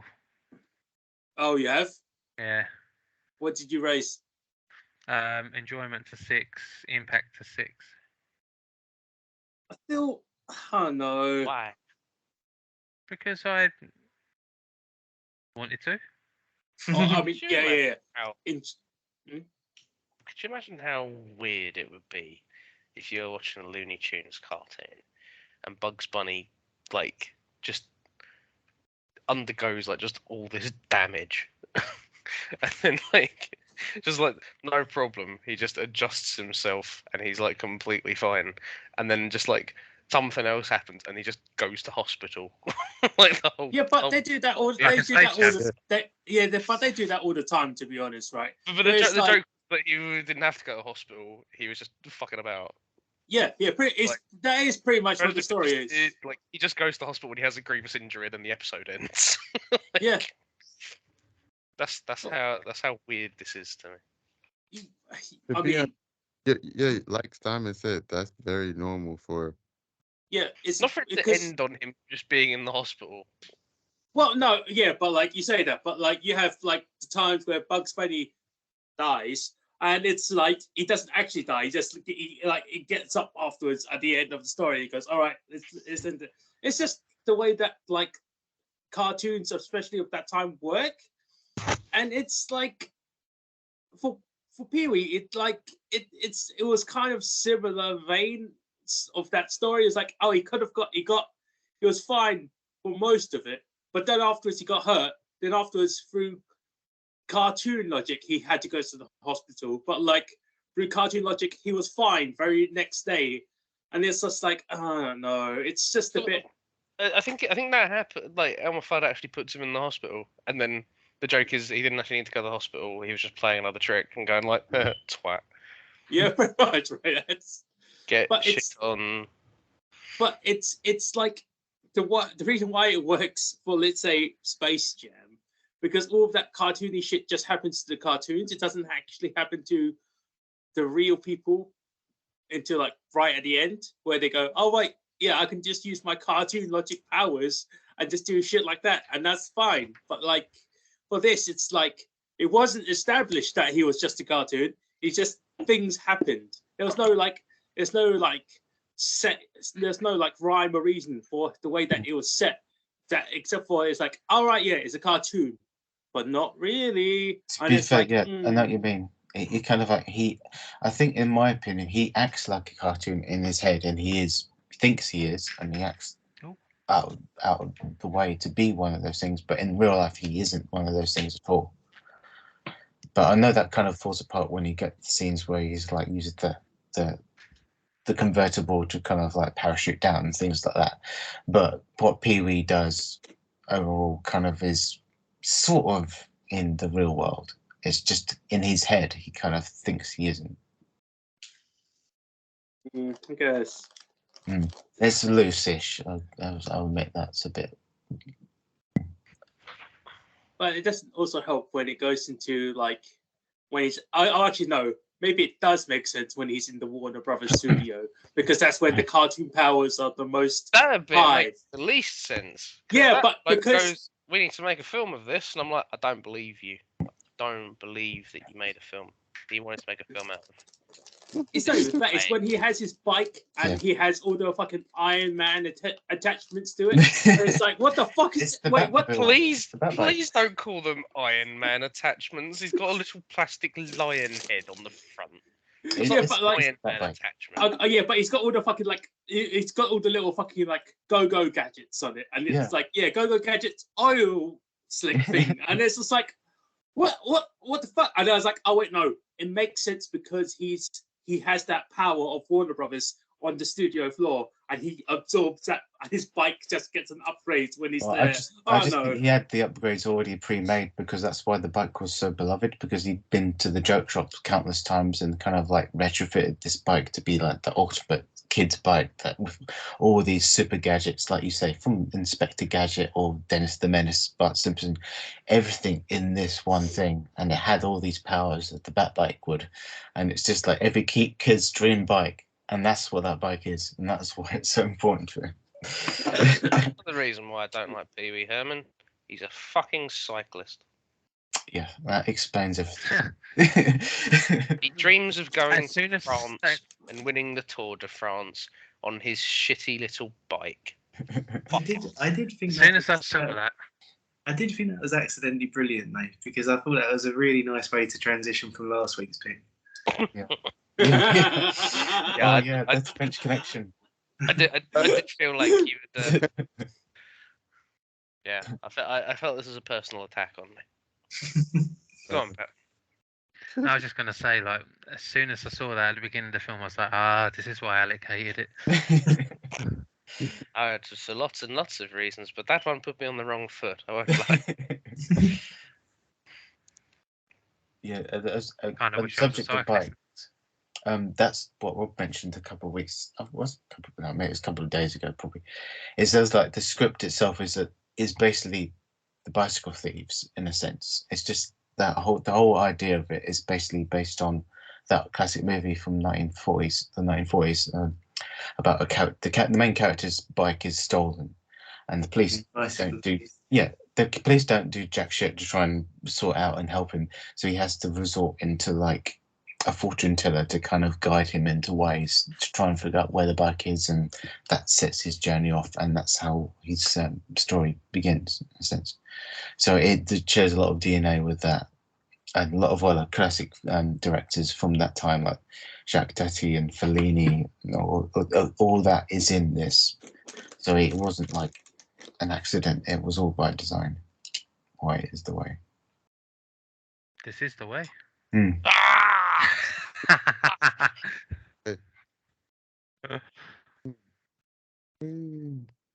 Sorry. I was telling my wife about that the other day. She doesn't know about that. It's like, I've got to show you some clips. Oh. Okay. So- Yeah, make man So, talk. are you saying that this movie is based off another movie? Well, it's kind of it shares the same sort of story beats as the Bicycle Thieves. So, do they go to Texas and the Alamo and find out there's no basement in the Alamo? No, that is not. That is purely a Pee-wee original. That gets set in France. The fucking original. This is fortune teller. That really wound me up because she was just like, okay, and I'm just like, I should be seeing. This is one of those jokes I was waiting for, where I was like, is the joke going to be that there's like loads of people who have just gone to the Alamo because that's all she's done. She's like rented a space and then gone like, I can't actually do fortune telling for shit, and she's just done. She's just gone.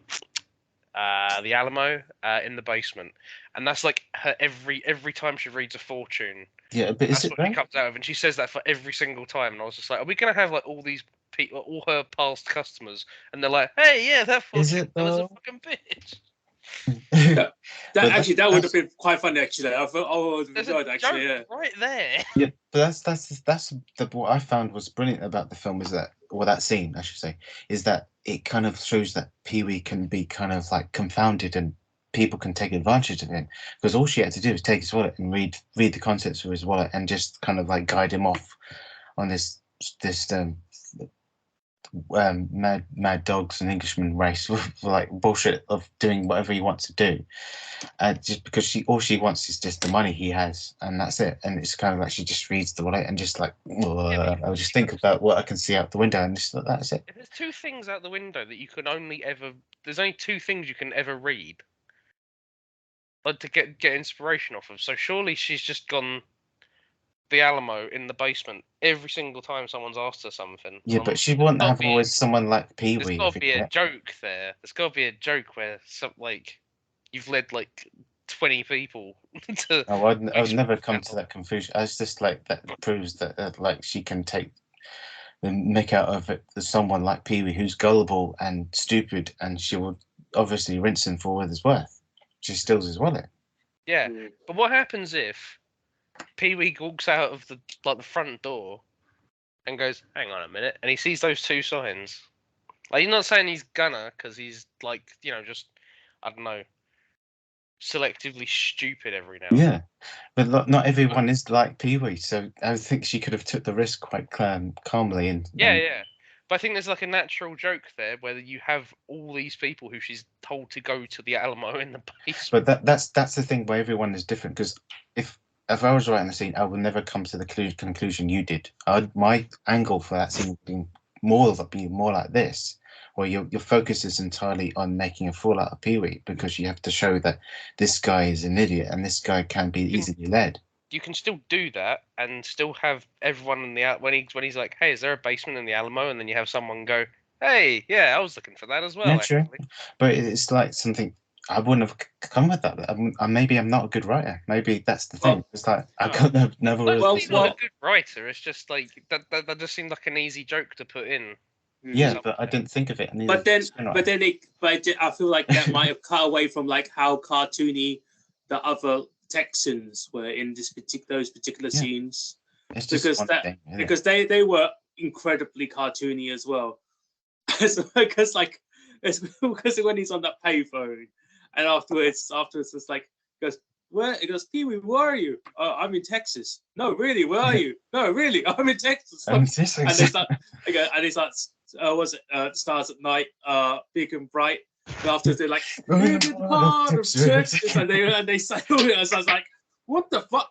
But then I was thinking, if I was in Texas and I start actually singing that song, I think I'd actually like 5 people in cowboy hats probably would just finish that chorus for us. It's just because everyone, I guess, I think I understand how it should have played out. I get why it didn't play out, because everyone else is also quite cartoony in that particular scene. Because afterwards, when he finished doing the bull riding and he wakes up and he's like, I remember the Alamo, and everyone, oh yeehaw! And it's just like, maybe it's just Texas.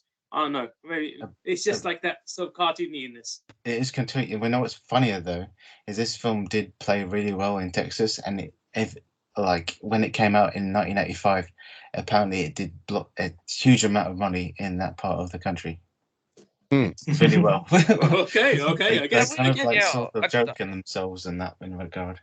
I feel like Texans would see Pee-wee and go like, "Here, what are you, some kind of queer?" And like that would just be he just get punched. Yeah, and the sad truth is that probably would happen.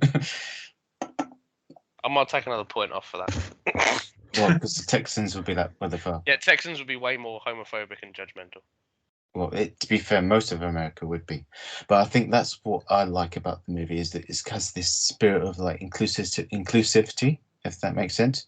Because like the whole film is filled with oddballs and weirdos and strange people, like all across the country, and everyone's a bit kooky and a bit weird. But they accept Pee-wee for who he is, even though he's this complete nutcase. They kind of like don't judge him for that. They're like, okay, you're just a random person. They don't really poke fun at him. They just kind of like, yeah, they either accept him or they don't. And it's like, eventually he becomes part of like the biker clan for no thought of his own, and he makes friends with all these other people, and it's just like he's just being himself, and he's not trying to be anyone else. And I think it's a good message, at least for kids watching the film, that they can kind of like, despite him being an oddball, he's kind of accepted for what he does and who he is, and he doesn't have Hey to kids, defend. just be like Paul Rubin and accept who you are. Yeah, be who you are, not Paul Rubens. I don't know. Yeah, Maybe yeah, Rubin yeah. should have been somewhere else. But that's the thing is to remember, Paul Mm. Rubens and Pee-wee Herman, very different people. That was a character. Paul Rubens was a real person. It's a shame that you have to separate the two, isn't it? Because it's Yeah. like, I don't know, the whole thing of like Pee-wee playing himself and all of that stuff. Like, I don't know, it does feel a bit icky when you know what Paul Rubin was getting up to. Yeah, that's what he said when the first scandal came out. He's kind of like he hated the fact that his character was tarnished because of his own actions. He was like, no, Pee-wee didn't do these crimes. He did, and that's what he was embarrassed the most about. I guess it's a situation. It's hard to completely like disassociate those two things, because they are the same thing. Even though it says in the credits it's Pee-wee Herman as himself, right? Yeah. But it's just like what's happened is you can't. He's like, yeah, this is not movie. This is real life, and that's just like this has always been a bit icky for those things. Yeah.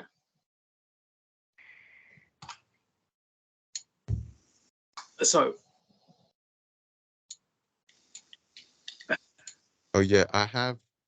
That I forgot to say. Space out for a moment. I have to give like respect to the tour guide, actress lady. She improv that whole thing. The Alamo lady. Yeah, and Really? the reference she was throwing in, I was like, oh man, like yeah, she improved it all. She didn't get a script. She just got told, like roughly what to do, and then she just improved it. I was just like, man, Mhm. respect. That is not Yeah. that. I mean, I feel like I would like just to go to the Alamo just to see how. Let's just take a tour group just to go to there and just see how long you can do it for. I guess it's like okay, just keep I talking more don't, about know if fucking she's still gonna corn. be there. Well, no, but it's just like, is it weird that I wouldn't mind going to a tour group just to see the Alamo? I guess just to see what's like. I don't want to hear some lady talk about corn. I hate corn. You But know don't what? Well, I do when I go to Alamo. I'll ask them if they have a basement. That's the first thing I'll ask. Yes. make shrimp. They say you want to listen to all the ways you can make corn. No, They're extra corny. you can make it one way, and then the rest you don't need. The rest is just putting them where they don't belong. That's corn. You could fry it. You could saute it. Mhm. You could Okay. This- You can chuck it out of a fucking window and never speak of it again. Sorry, I just got Forrest Gump. It's just going down in my head. That's, that comparison. It made me think of that when she said it. And I was like, wait, how many ways did she go to list? So, okay, she only did a few. Cool. But shrimp's got some range. A little bit. Are you talking to us through a typewriter? Yeah. Who is that? It's the noise cancelling that's so insane on the manuals. That's Is that? Yeah, Yeah. I thought that's Patrick on the controller. I was like, oh, maybe he needs Oh, to like. yeah. Pat's kind of noise cancelled himself. Right. Yeah, no, but he's on mute. So I was thinking, I was thinking it's like it's really into Street Fighter. I was like, fucking, god damn it, Ryu. He's kind of like phasing into reality as we speak. He's kind of like Okay. he's sort of in it and he's not, and he is and he's not. He's That was how Raul Julia did his role in Street Fighter. He was just mashing the fuck out of them. Yeah, I could have imagined where, obviously, this is not how they wanted the scene to go, but I could have imagined her to start going into all the different ways to do corn. And he just starts losing attention. His attention starts to wander, and then he's looking around, and then he sees a stairwell leading downwards, and he's just like, he just sneaks off, just like he did with sneaking that house, and then sees there's nothing there but crates of random crap. And then he's just like, oh, where's my bike? She lied to me. That's run into all the people who'd gone to that fortune teller. They're all just milling around. Yeah. That's it's a missed joke, but I was like, yeah, it's fine. To be honest, I think she obviously she's taking the piss. I feel like most people in that town know who he is. With the way up, I'm just like, she knew she could take advantage. So hey, let me not even prepare for this. I'm not gonna book an appointment. I'm just gonna make a quick buck. Like, exactly. Like that whole town, when Pee Wee calls everyone into the basement, everyone kind of knows who Pee Wee is in that respect, and he's like, he's this reputation, and this fortune teller was kind of like, well, fine, I'll just accept this guy because he's this local idiot. I'm gonna just like make the use of like the manual says, just kind of like a quick buck in there. That's it. Or is he a child? Either way, she's still stealing. She was like, oh, he's got $10. That will be enough. Yeah, really makes things a bit unethical. also, It's American.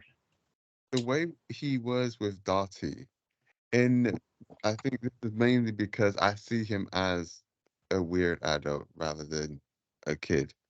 But when he was like, it just felt like he was kind of a jerk to Dottie. He was, yeah. It's so like indifferent towards her. I was just like, okay, wait. So like as I'm watching the film, like it's starting to watch the film. So I was like, okay, one, he's really weird. Two, he's creepy. Three, he's a jerk. Is there anything good about this guy? This is gonna be a hard watch. I was just like, No. this doesn't come on. And it continued. I was like, oh my goodness. He forgot he had a dog. Another He thing. just fucking left it alone. Hang on. You can't complain that he forgot that he had a dog when your problem with Alien was the cat. Yeah. I was going to say, that's the thing with Peabody, is that Peabody's character is so like single-minded. He's like you say, the attention of a child. He's not focused on one thing. He's like all over the place. If Pee-wee had been knocked off his bike and was being chased through a spaceship by an alien, I could forgive him for getting the dog. But he didn't. He put his dog below his fucking stupid bike. He can fuck himself. Dottie had to go and pick up his dog and feed it because he's being a knob. Son, he's still just like, I'm just like, man, you don't give this woman the treatment she deserves. Yeah. Which would work better if he was a fucking child. Fair enough. Because kids are like that. They're just kind of going like, can I have this stuff? You want to go on a date? No. But like, if he's a stupid adult, I'm like, okay, well, you're stupid and I don't like you. It'll be a very different kind of situation. It'd be like, oh, what can I do to what do you kids like do? Would you like to go to the fairs? I can give you some tickets. I got some free. Nah, I don't want to do that. Okay. It's very, very different. Yeah, very, very different. But yeah, but that's what's interesting. I feel about the whole arc he goes on is that he's so like self-absorbed in these material objects. It's like his house is all full of these gadgets and gizmos and whatnot, and it kind of like he feels like his life is complete at the start of the film, but it doesn't. It takes his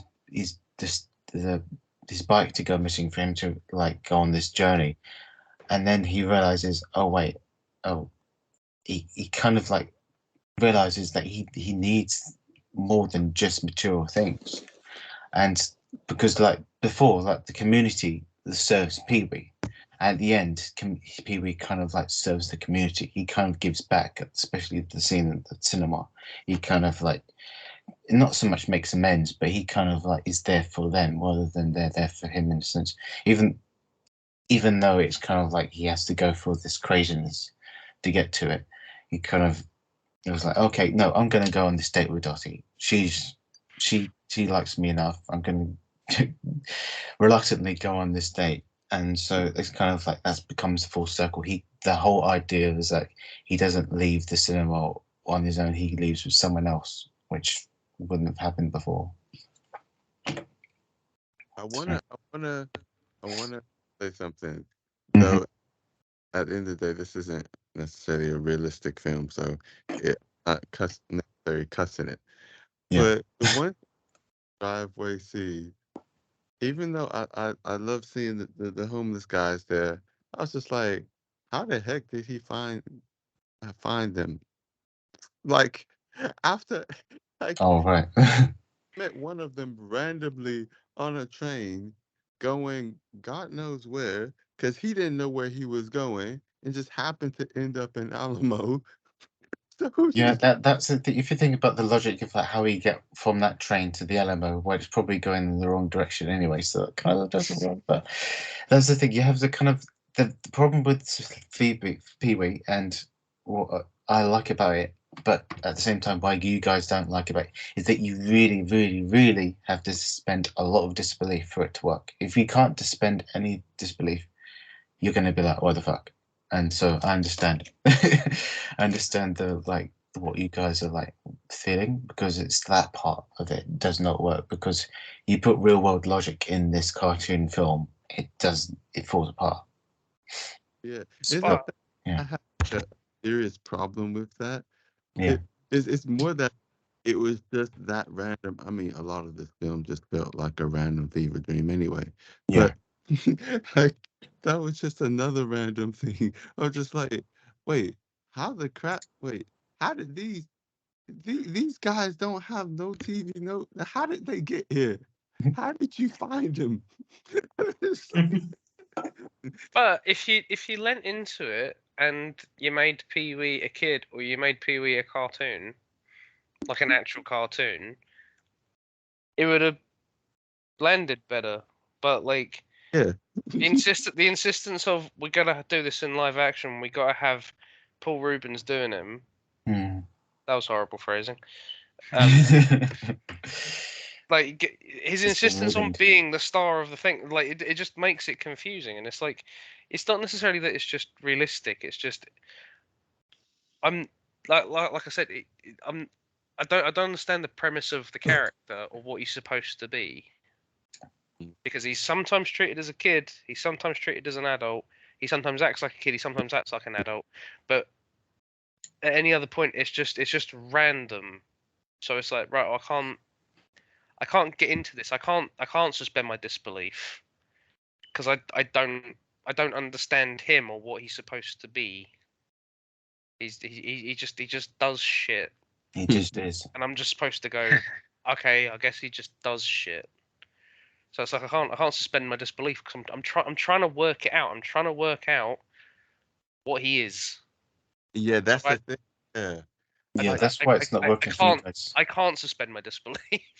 Because I can kind of like put my brain aside and kind of like absorb who this guy is for the who I see on the screen, and I don't kind of like dissect things in that sense, because I kind of like he's just this crazy kind of like absurd introvert that does his own thing, but that's why I kind of gravitate towards him, because he's weird and he's kooky and he doesn't make any sense and Is he an whatnot. introvert?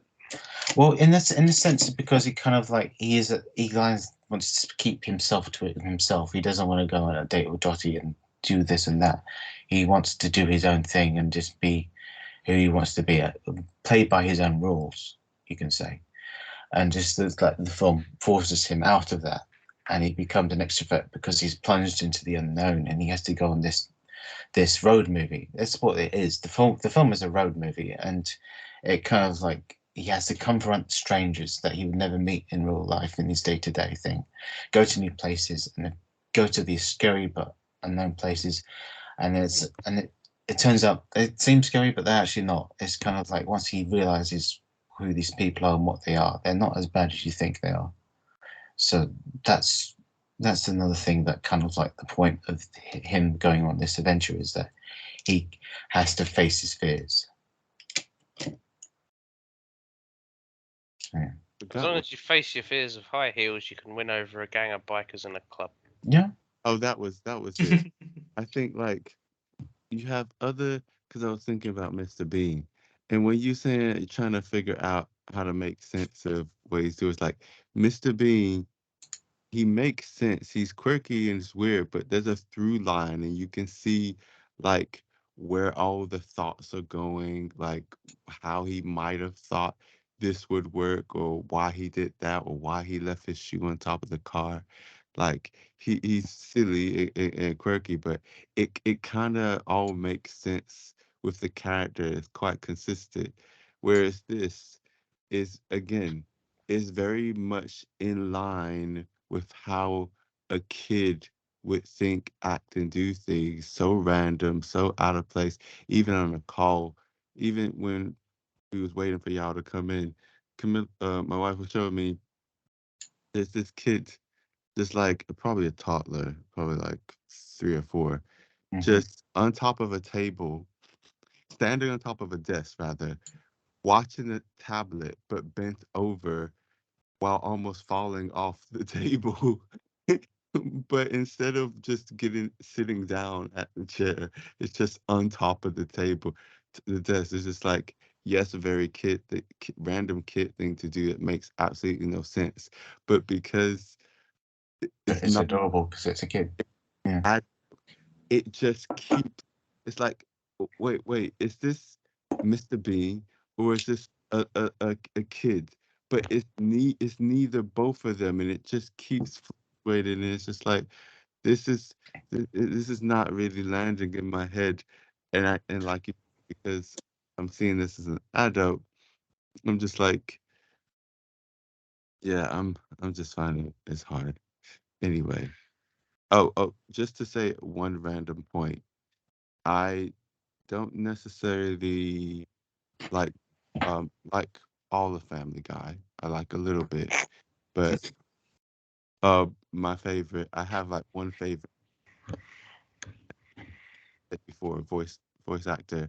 She's the one that's a real life poker player that is the wife of the wheelchair policeman.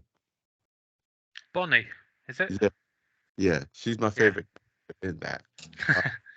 But I think Family Guy, I probably would have liked it more if I saw it earlier on. But by that point, I got kind of tired of that format and a lot of that humor. Because I used to watch Simpsons a lot, but then eventually I got tired of a lot of things and couldn't take it in too much, like maybe a tiny bit here or there, but I can't really watch much of it anymore. But I do. I do love Family Guy, less so the recent series, because it's sort of recycling stuff that they've done better in the past. Same with American Dad, actually. Well, I mean, I guess the question for you two is like, do you guys not like cutaway jokes, or do you think they're okay? Because like I like sometimes, cutaway jokes. okay, I think the worst one was when we were in Amsterdam and John was telling me and Rob about Family Guy. And we watched an episode of Family Guy.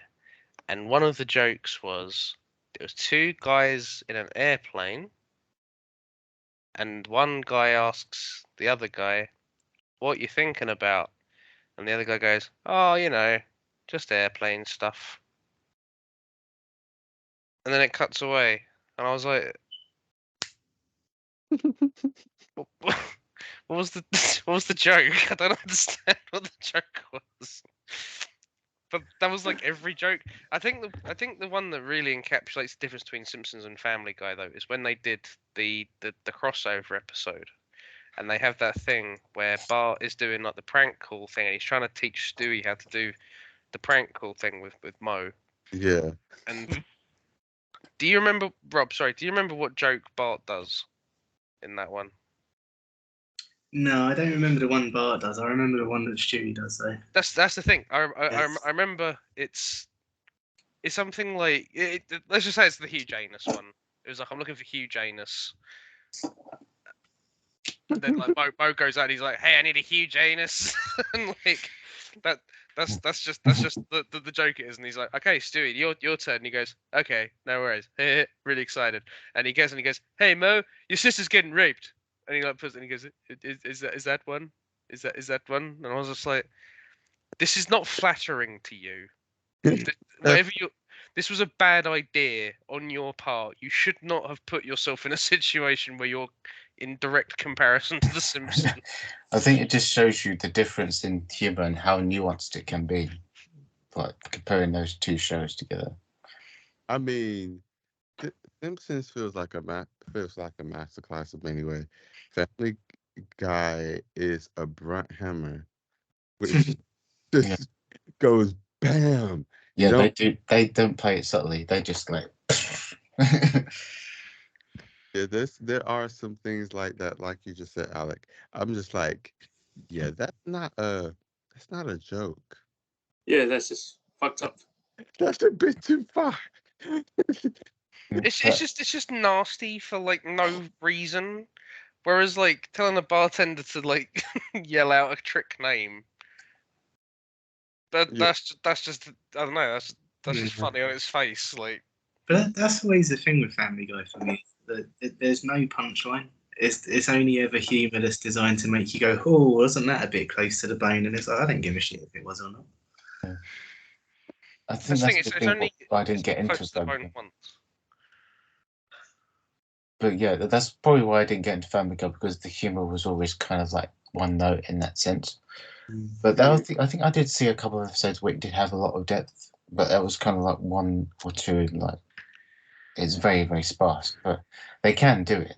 It's just like what they're known for is very kind of like abrupt, kind of like coarse and crude, and very like no salty. Just going for the awkward, like the. Yeah.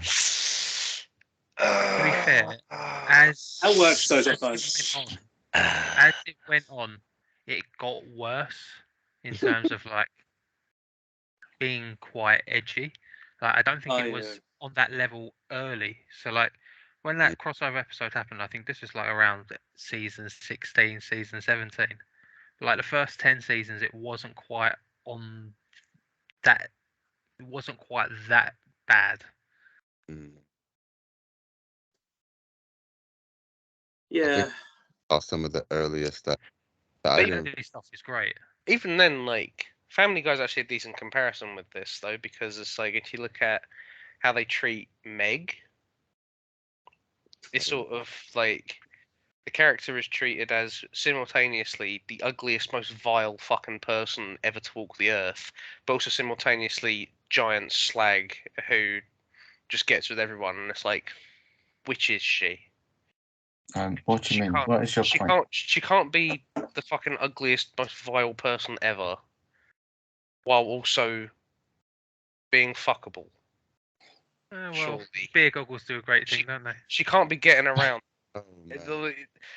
It's the thing. It's just kind of like she's sort of treated one way, but is then also treated a different way, and it's like these two things can't No, I think coexist. And it's a little bit like the same with Pee Wee.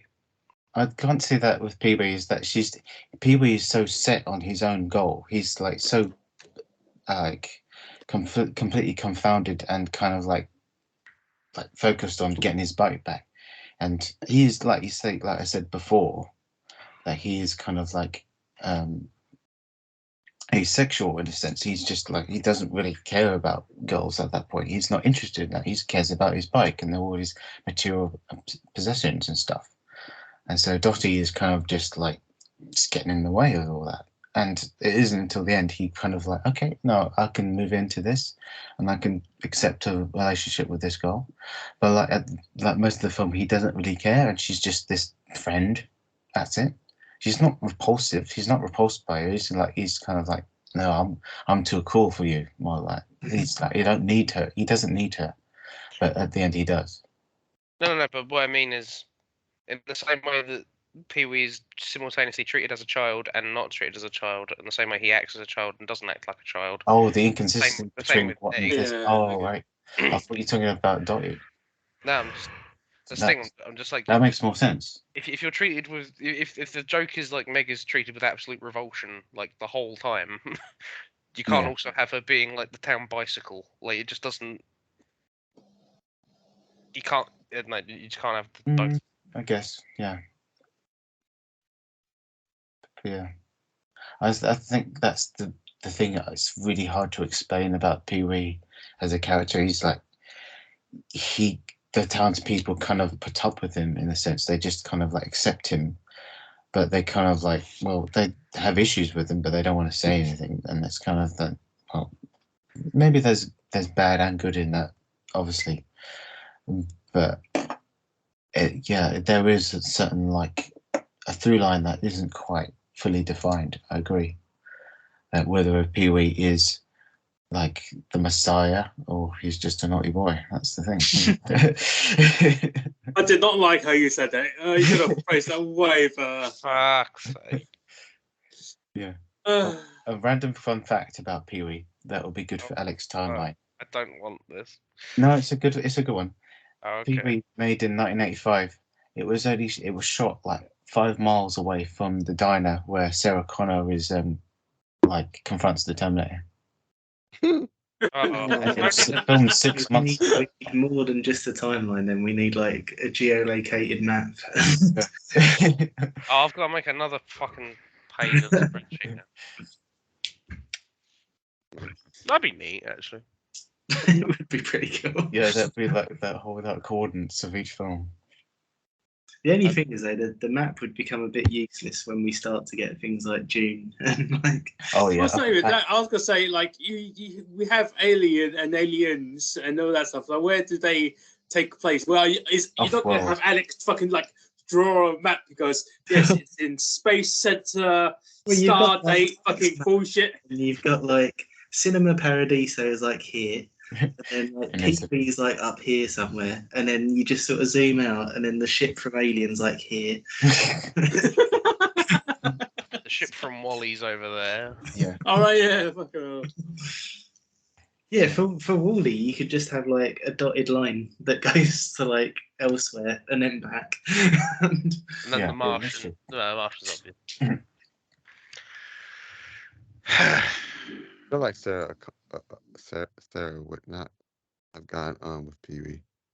Could you fucking imagine Terminator with Pee-wee? Or That would be so vice good. versa? Or Pee-wee as a Terminator.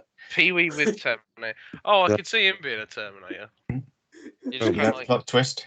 you just Imagine look Pee-wee. like- you just look like this strange facsimile of like a person, but like an AI has just gone like, how they just do shit, and they just Yeah. made Pee-wee Herman.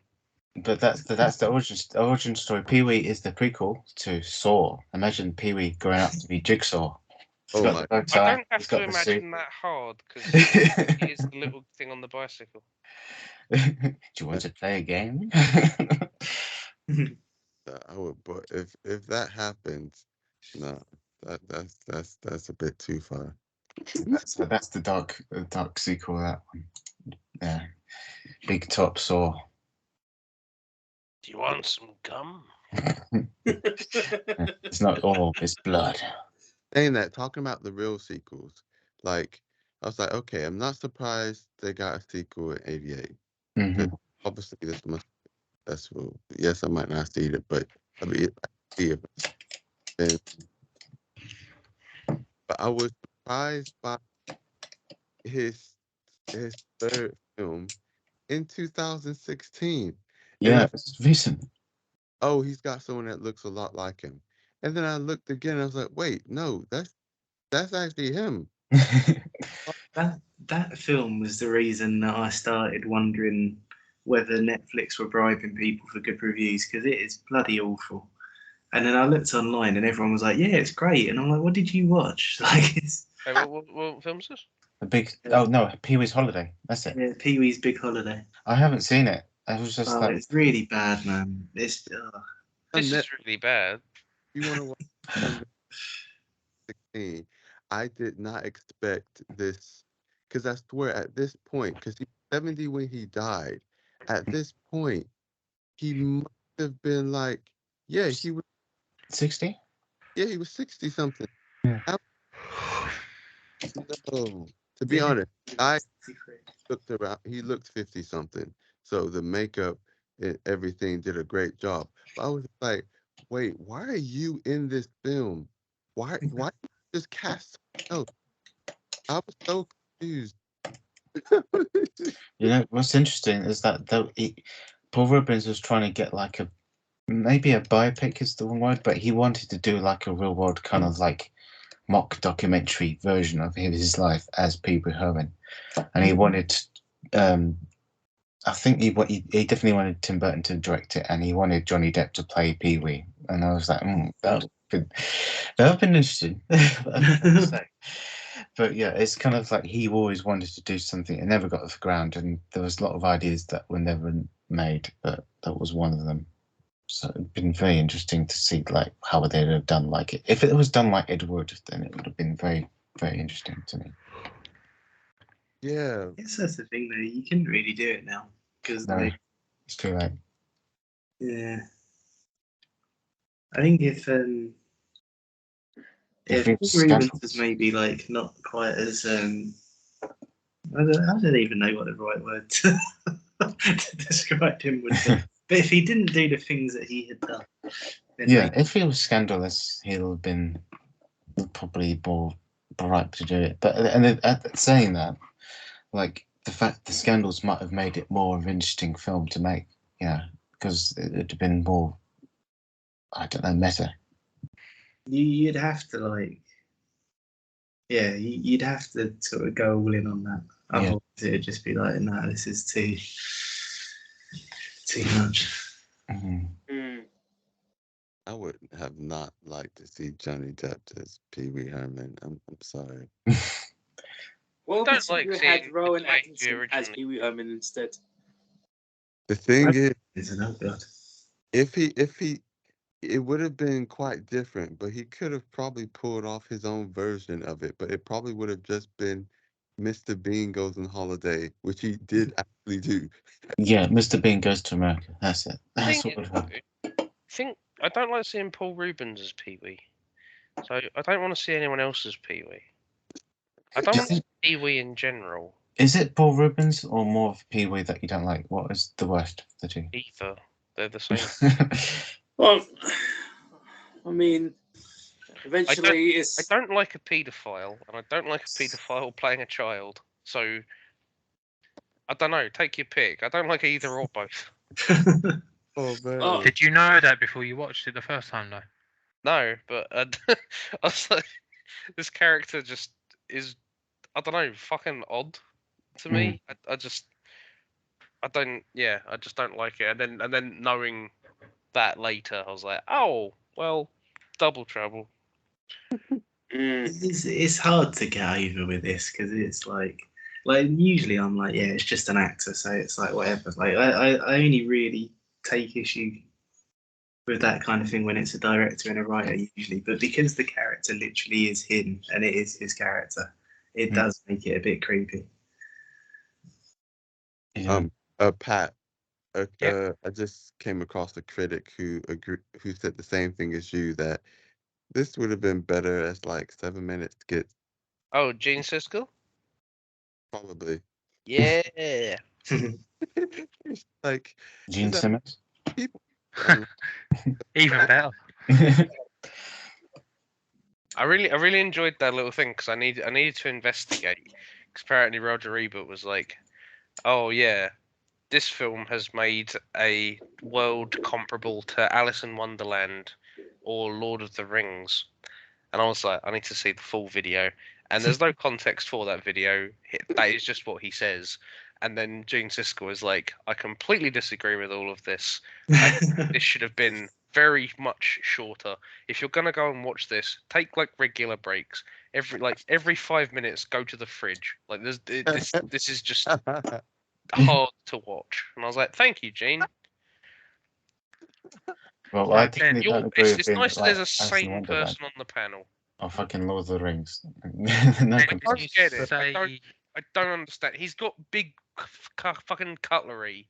That's comparable to Middle Earth. I thought he was talking about in money wise. No, he said he's made a universe that is comparable to Lord of the Rings or Alice in Wonderland. No, Mm. how can you compare? I don't know. Weird comparison. Alice Like- in Wonderland? I could probably see. In his head, it No, kind of Yeah. makes sense. Alice in Wonderland is a bit, but it's still quite. It's vague, but But- you can see it. Yeah, it's I don't fake know to if you can, man, because in Pee Wee's world, it's just that everything's a bit. Well, he's mentally a child, and the world treats him as if he's a child. It's Like just Alice in Wonderland is a bit more developed than that. Yeah, the whole world is absurd. That's the thing. no, but Pee Wee's just America with a lunatic running around, Yeah. whereas Alice in Wonderland has like talking caterpillars and playing card people and queens that use flamingos as like croquet mallets, and there's a Cheshire cat, and there's a Mad Hatter who regularly has tea parties with a big rabbit. I I think mean, it's he's I don't know seeing how it you in the wrong everything lens. from Alice. I don't know if these are comparable to I've gone to Texas, which exists, It's And then- taking little elements. gone to the Alamo, which also exists, and I might have got in a truck with a ghost.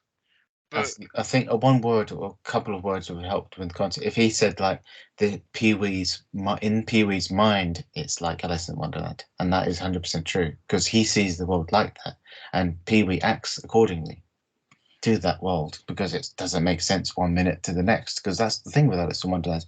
There is no real through line with that movie or story. It's just one absurd thing to another, and that's what Pee Wee's mind is like. I don't know if Pee Wee is ever on the back foot though, because with Alice in Wonderland, she's always on the back foot because she doesn't know what the fuck is happening or where the fuck she is or what she's gonna run into next or what Tweedledum and Tweedledee are about to do. Yeah, but he's Whereas, sort of like, it's with- just as easily led as Alice is in that But film. with Because it, like, well, not really, because he's always in. He's given advice to like the diner lady. He's helping out the convict. yeah, but he like- helps people like Alice does, and in Wonderland, she helps the people she meets because she's just a nice character. He's not really on the back foot a lot of the time though. He's often in control of the situation. True, but he's still thrown towards the Alamo for no reason. That's the thing. He's thrust into also- the Like one bullfight, and he's kind of like Also- by his own luck, he managed to get out of that. None of those things he chooses to do. Wonderland, Also, Ben said the other Knights day of Moria, about the Alamo. Yeah. the Barbie director using this as an inspiration. Yeah, because it is the absurdist, and it is kind of like these people being thrust into this world that doesn't make sense to them, but it's just real life to us. And I don't know Pee what Wee the trying like- to adjust to this reality, and it's kind of like, what's going on? It's like, She cited him getting on a train and an old bloke singing songs until he got bored and chucked himself off. I don't know what's weird about that. yeah, it is weird because it's kind of like what Pee Wee's just jumping into the unknown and not knowing where the hell he is, and he's suddenly like, what the fuck? It's just like an incidental thing.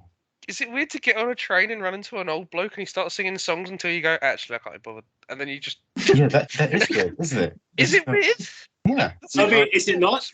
yeah. Probably one of the more realistic things that happens in the film is that's how a lot of homeless people will travel. Yeah, If That's I'd true. run on, I'd get on a train to avoid getting punched in the head, and then the homeless guy started singing, and I'd go, nah, yeah, maybe not. That's, I mean, throwing himself off the train like that was very. that's downright believable. well, yeah, I'd like to see you be in that position, Alec. I'm sure you wished an aneurysm and a hemorrhoid on me earlier.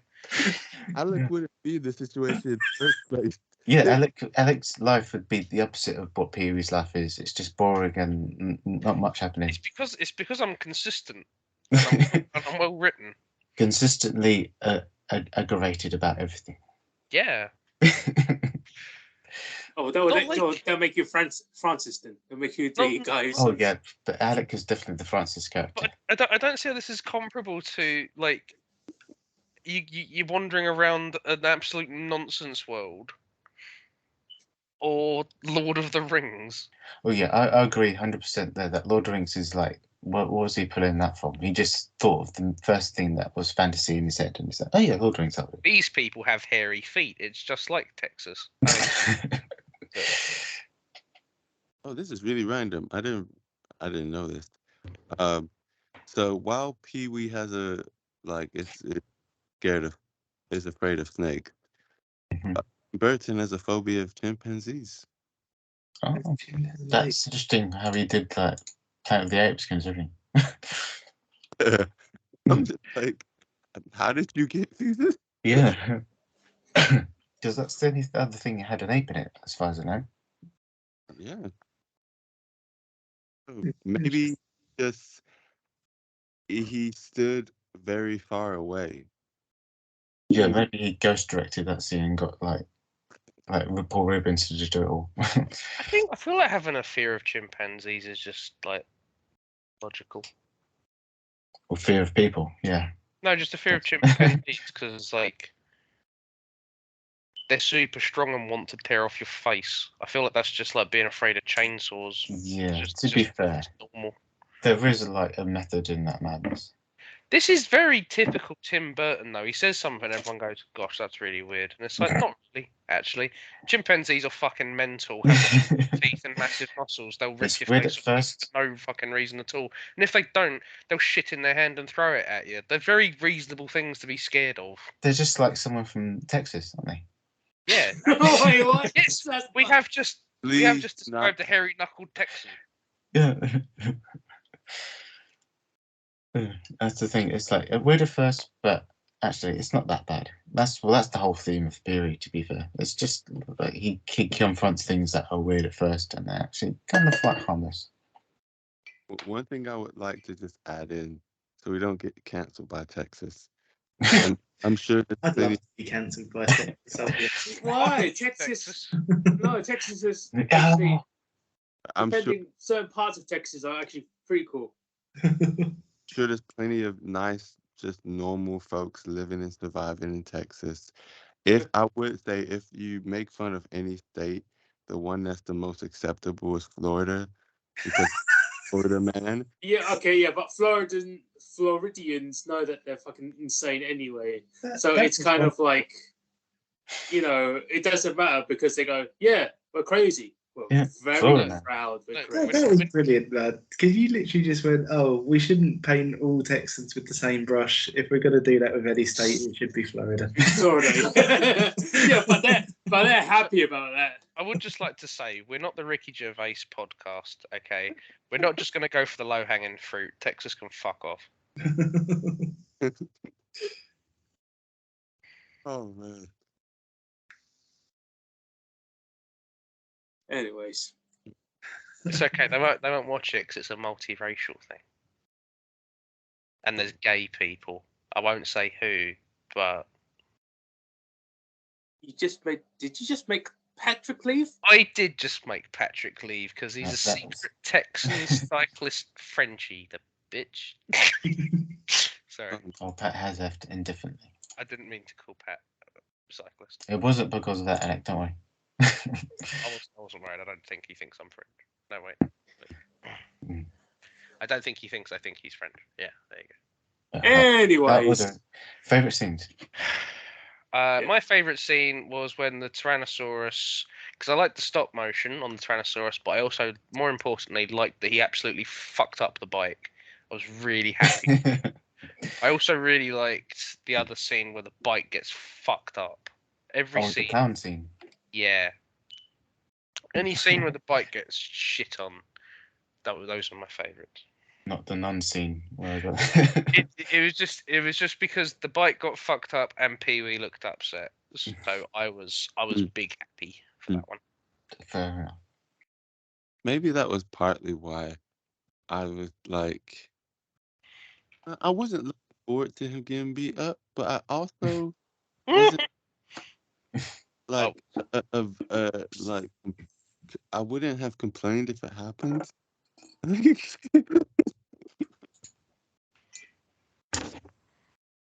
Oh man. Oh, Pat has actually left properly. Yes, he has indeed. He said, "Okay, Alec and Ben are going back and forth, so I just want to say I'm heading off. I'm in bed. Morning, good night, guys." No, that's a shame. Yeah, Emmanuel, what's your favorite bit? If there was one. Oh man. Is there one?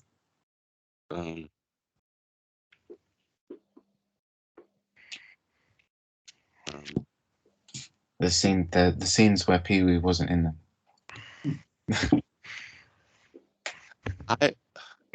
Was it the scene where Pee-wee got arrested by the police? I was thinking about that, but I was just like, I didn't even really like that either. Like, it's Just wanted it to end. I like the line of like, no, this guy should be arrested. It's like, yes, he should. He's got issues. Oh man. I liked Dottie. Felt sad for her. The whole time I was just like, Dottie, you deserve better than this. Just stop trying. I know you wanna be more than his friend, but just just leave him be. Just there's so many better guys out there than this guy. Just steal his dog. He doesn't care about him. Clearly. Steal his dog and give it a better home. I did, yeah. So she's probably one of my favorite characters in the film. I can't.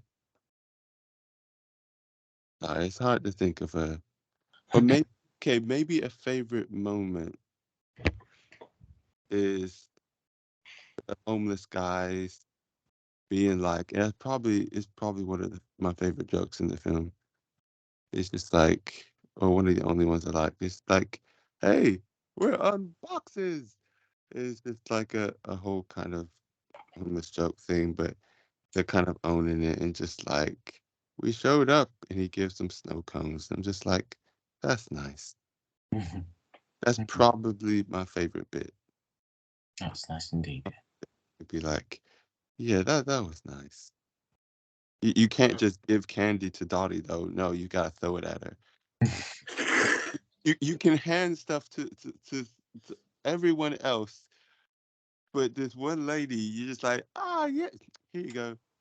I'm just like, man, Treat him mean, keep him king. this annoyed me again. Anyway. Oh, there you go. That's mine. Not bad.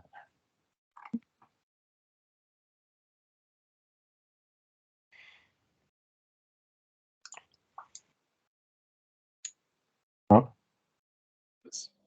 Do you know? I think I'd probably go for like just the little establishment shots where he's got like the huge knife and he's just making his breakfast and going about his day. Because that's kind of where what I was saying earlier comes from for me. It's like, you know, that you've got that little bit of sort of magic to it all. And it's just like, I think it is just from everything being like so otherworldly to us. And when I say otherworldly, I don't mean like in the sense that Roger Ebert took it, but like just Yeah, that's just fantasy as a label, an umbrella genre for it all, everything. That is not even fantasy. He's really. He's got a little mechanism that'll crush his fake oranges. It's magic. It's like Alice in Wonderland. No, there is something to it, man. Because like it's, I think when you sort of grow up in England, as we all have, like, you're always watching like American shows on TV. Like there is something special about it, and I think when you see sort of like suburban America presented how it is in this and other sort of similar films from the 80s, like there is something that makes you go like, oh, that's something that's special for one reason or another. And I think that's part of why when I was a kid I was like, oh yeah, this is really cool. And I think it's the one thing that's kind of come through to now. Like there is still something where I'm going like there's something about this place that's different to what I know. And because it's so different to what I know, and because it's always something that I'm familiar with through watching loads of American things, because it's presented in this certain way, there is something about it that just feels really special.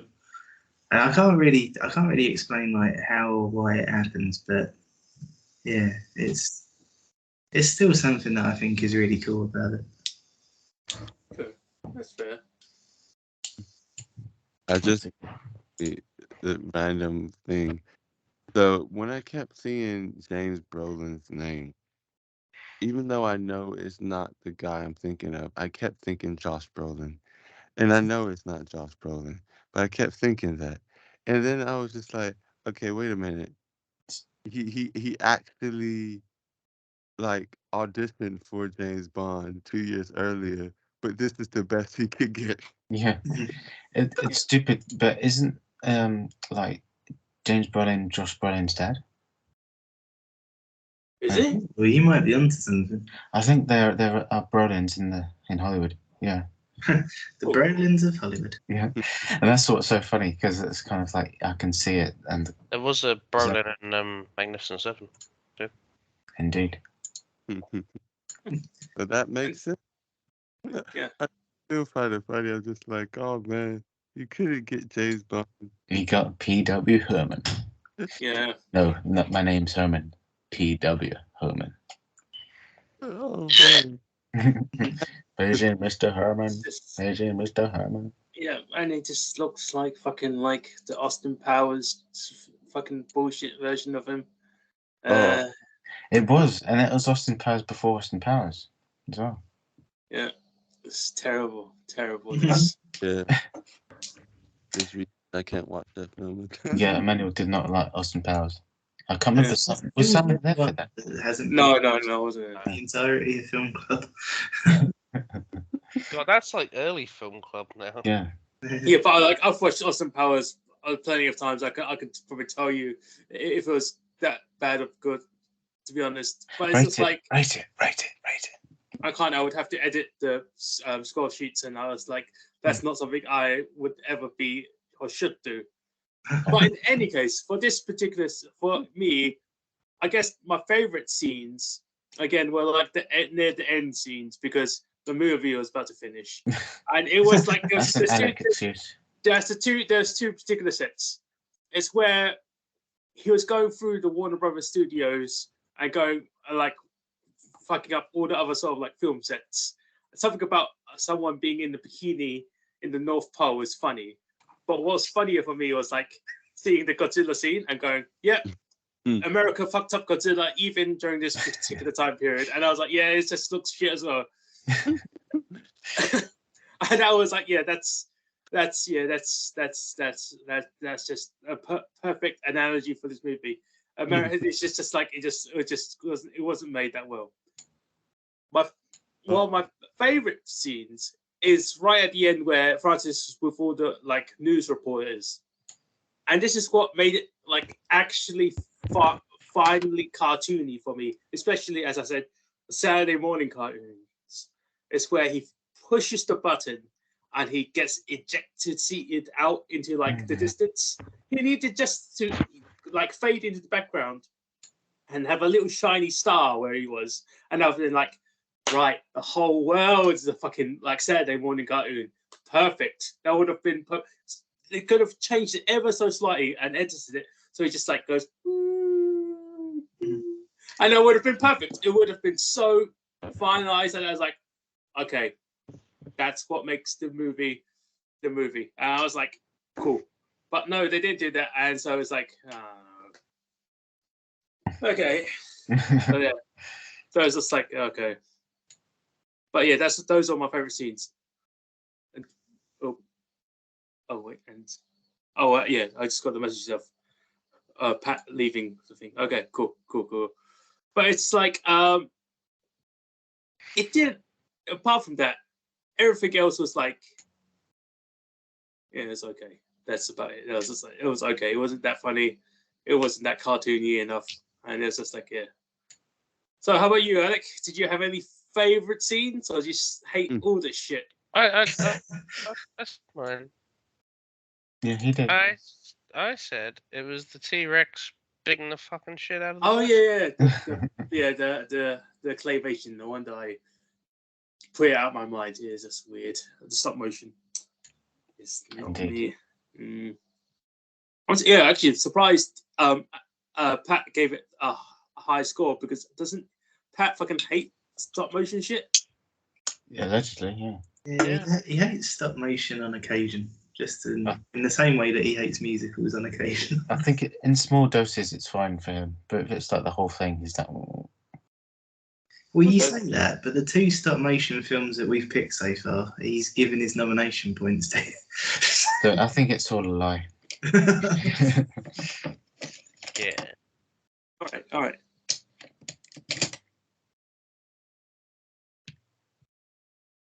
So Ben, you gotta wrap this up. Give us like your ending statement. Yes, I suppose.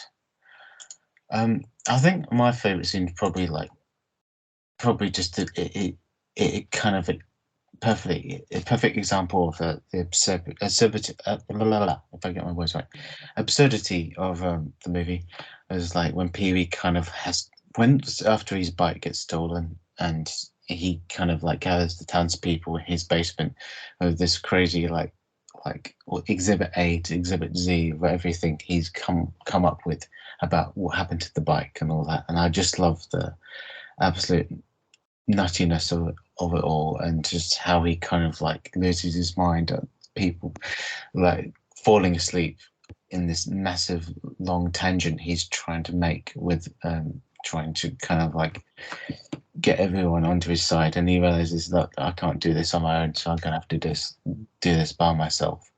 But I think that's the most that was the humor that worked for me the most in parts like that, where it's just like, where he's like, why? What's the significance? I don't know. And like well, it's like he's playing himself. He's playing to himself about how absurd it is. He doesn't know himself, but he's just like saying it and riffing off that. And I think that was kind of like, that's the scene that kind of like made me realize that I've always liked this film.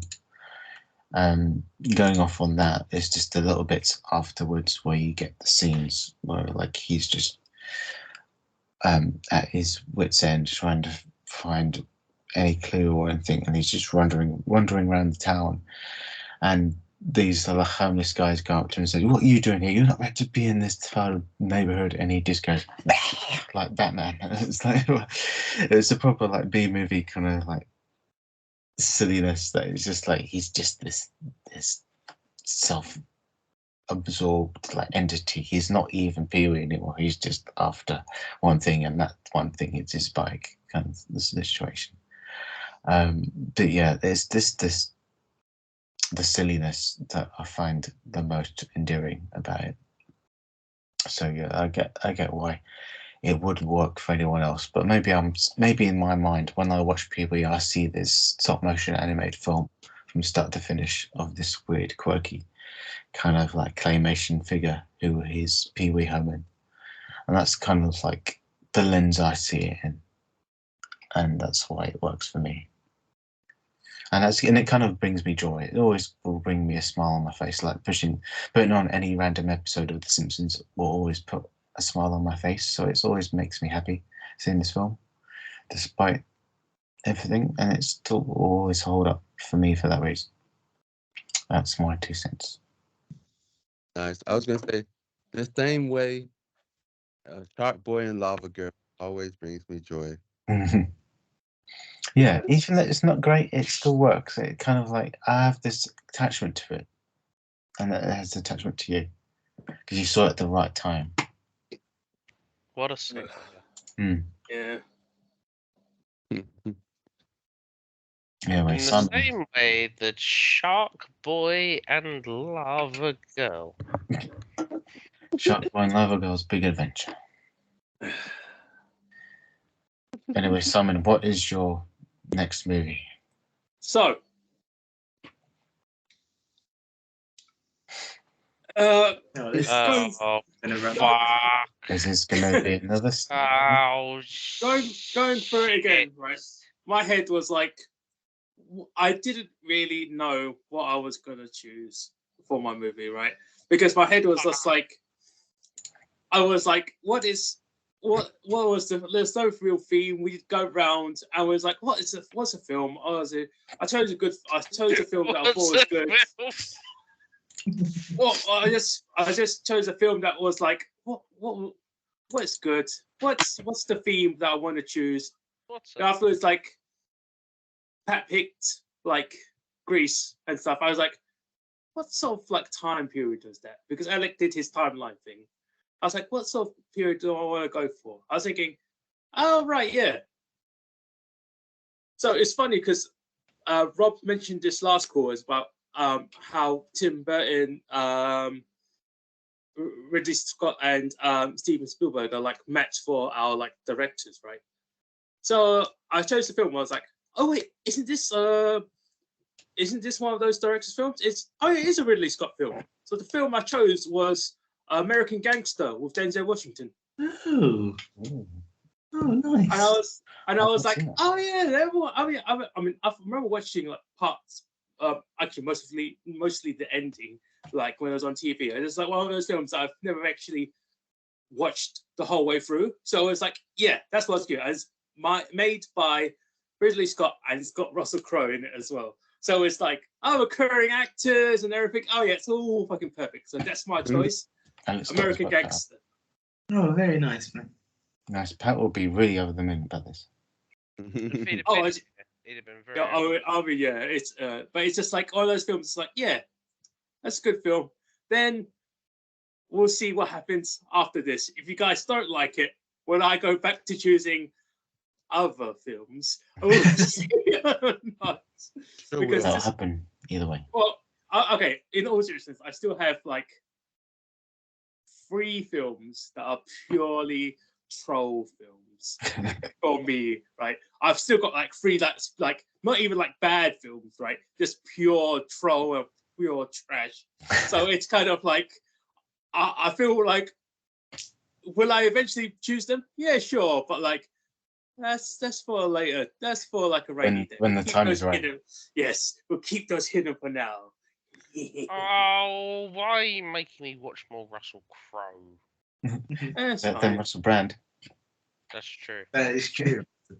Yeah, definitely choose Crow over Brad. Ooh. I think my mum saw on Instagram that he'd been accused of some nasty things, and yeah, she was just like, Russell Brand got accused of these nasty things, and we all just went, yeah. Russell We all Brand. expected it. You know what was mad though, right? So I think it was yesterday. Channel 4 was like, "Oh, we're airing an emergency documentary, essentially." And as soon as that was announced, Russell Brand was like, "Well, just so you know, they're trying to take me down," and everyone was like, "Oh, okay, Russell Brand's a nonsense." It's just like it's had the exact opposite effect of what you wanted it to. Wait. So everyone's aware they're trying to take wait. me down. So Have they I actually think, showed that documentary yet? Or so not documentary, the report yet? Yeah, What it was was tonight. It was basically an hour and a half of like loads of people talking about how he'd groomed them and raped them and all this horrible stuff. Yeah, he's done for. Yeah, and I used to think that like the worst thing he said was just a really like bad and offensive joke, but no, I guess it goes worse. But this is the interesting thing, though, right? So for the last like year or so, because he started making a name for himself outside of comedy by talking about politics as if he had any idea what was going on. Yeah. So he did that for a while. And he basically did an impression of somebody with like left-leaning views. And for the last year or so, he's completely flipped and he started like appealing to sort of like the Joe Rogan and QAnon crowd. And so now people are speculating that the reason he did that is because he knows that when all this comes out, they're the ones who are going to be like essentially stupid enough to go, "Oh no, he didn't do any of that. This is the thing he needs trying to take him down." So it's Like a guy. it's just like The take guy to him. It's just like, oh my goodness. Someone made a tweet though. It was like, after Tate defending like this guy, I had to retweet this. And he made this tweet saying, I don't sleep with vaccinated women. And then a lady replied, "Yay, the vaccination works." Oh, I saw that. I know. That's great. Yep, it works indeed from idiots like that.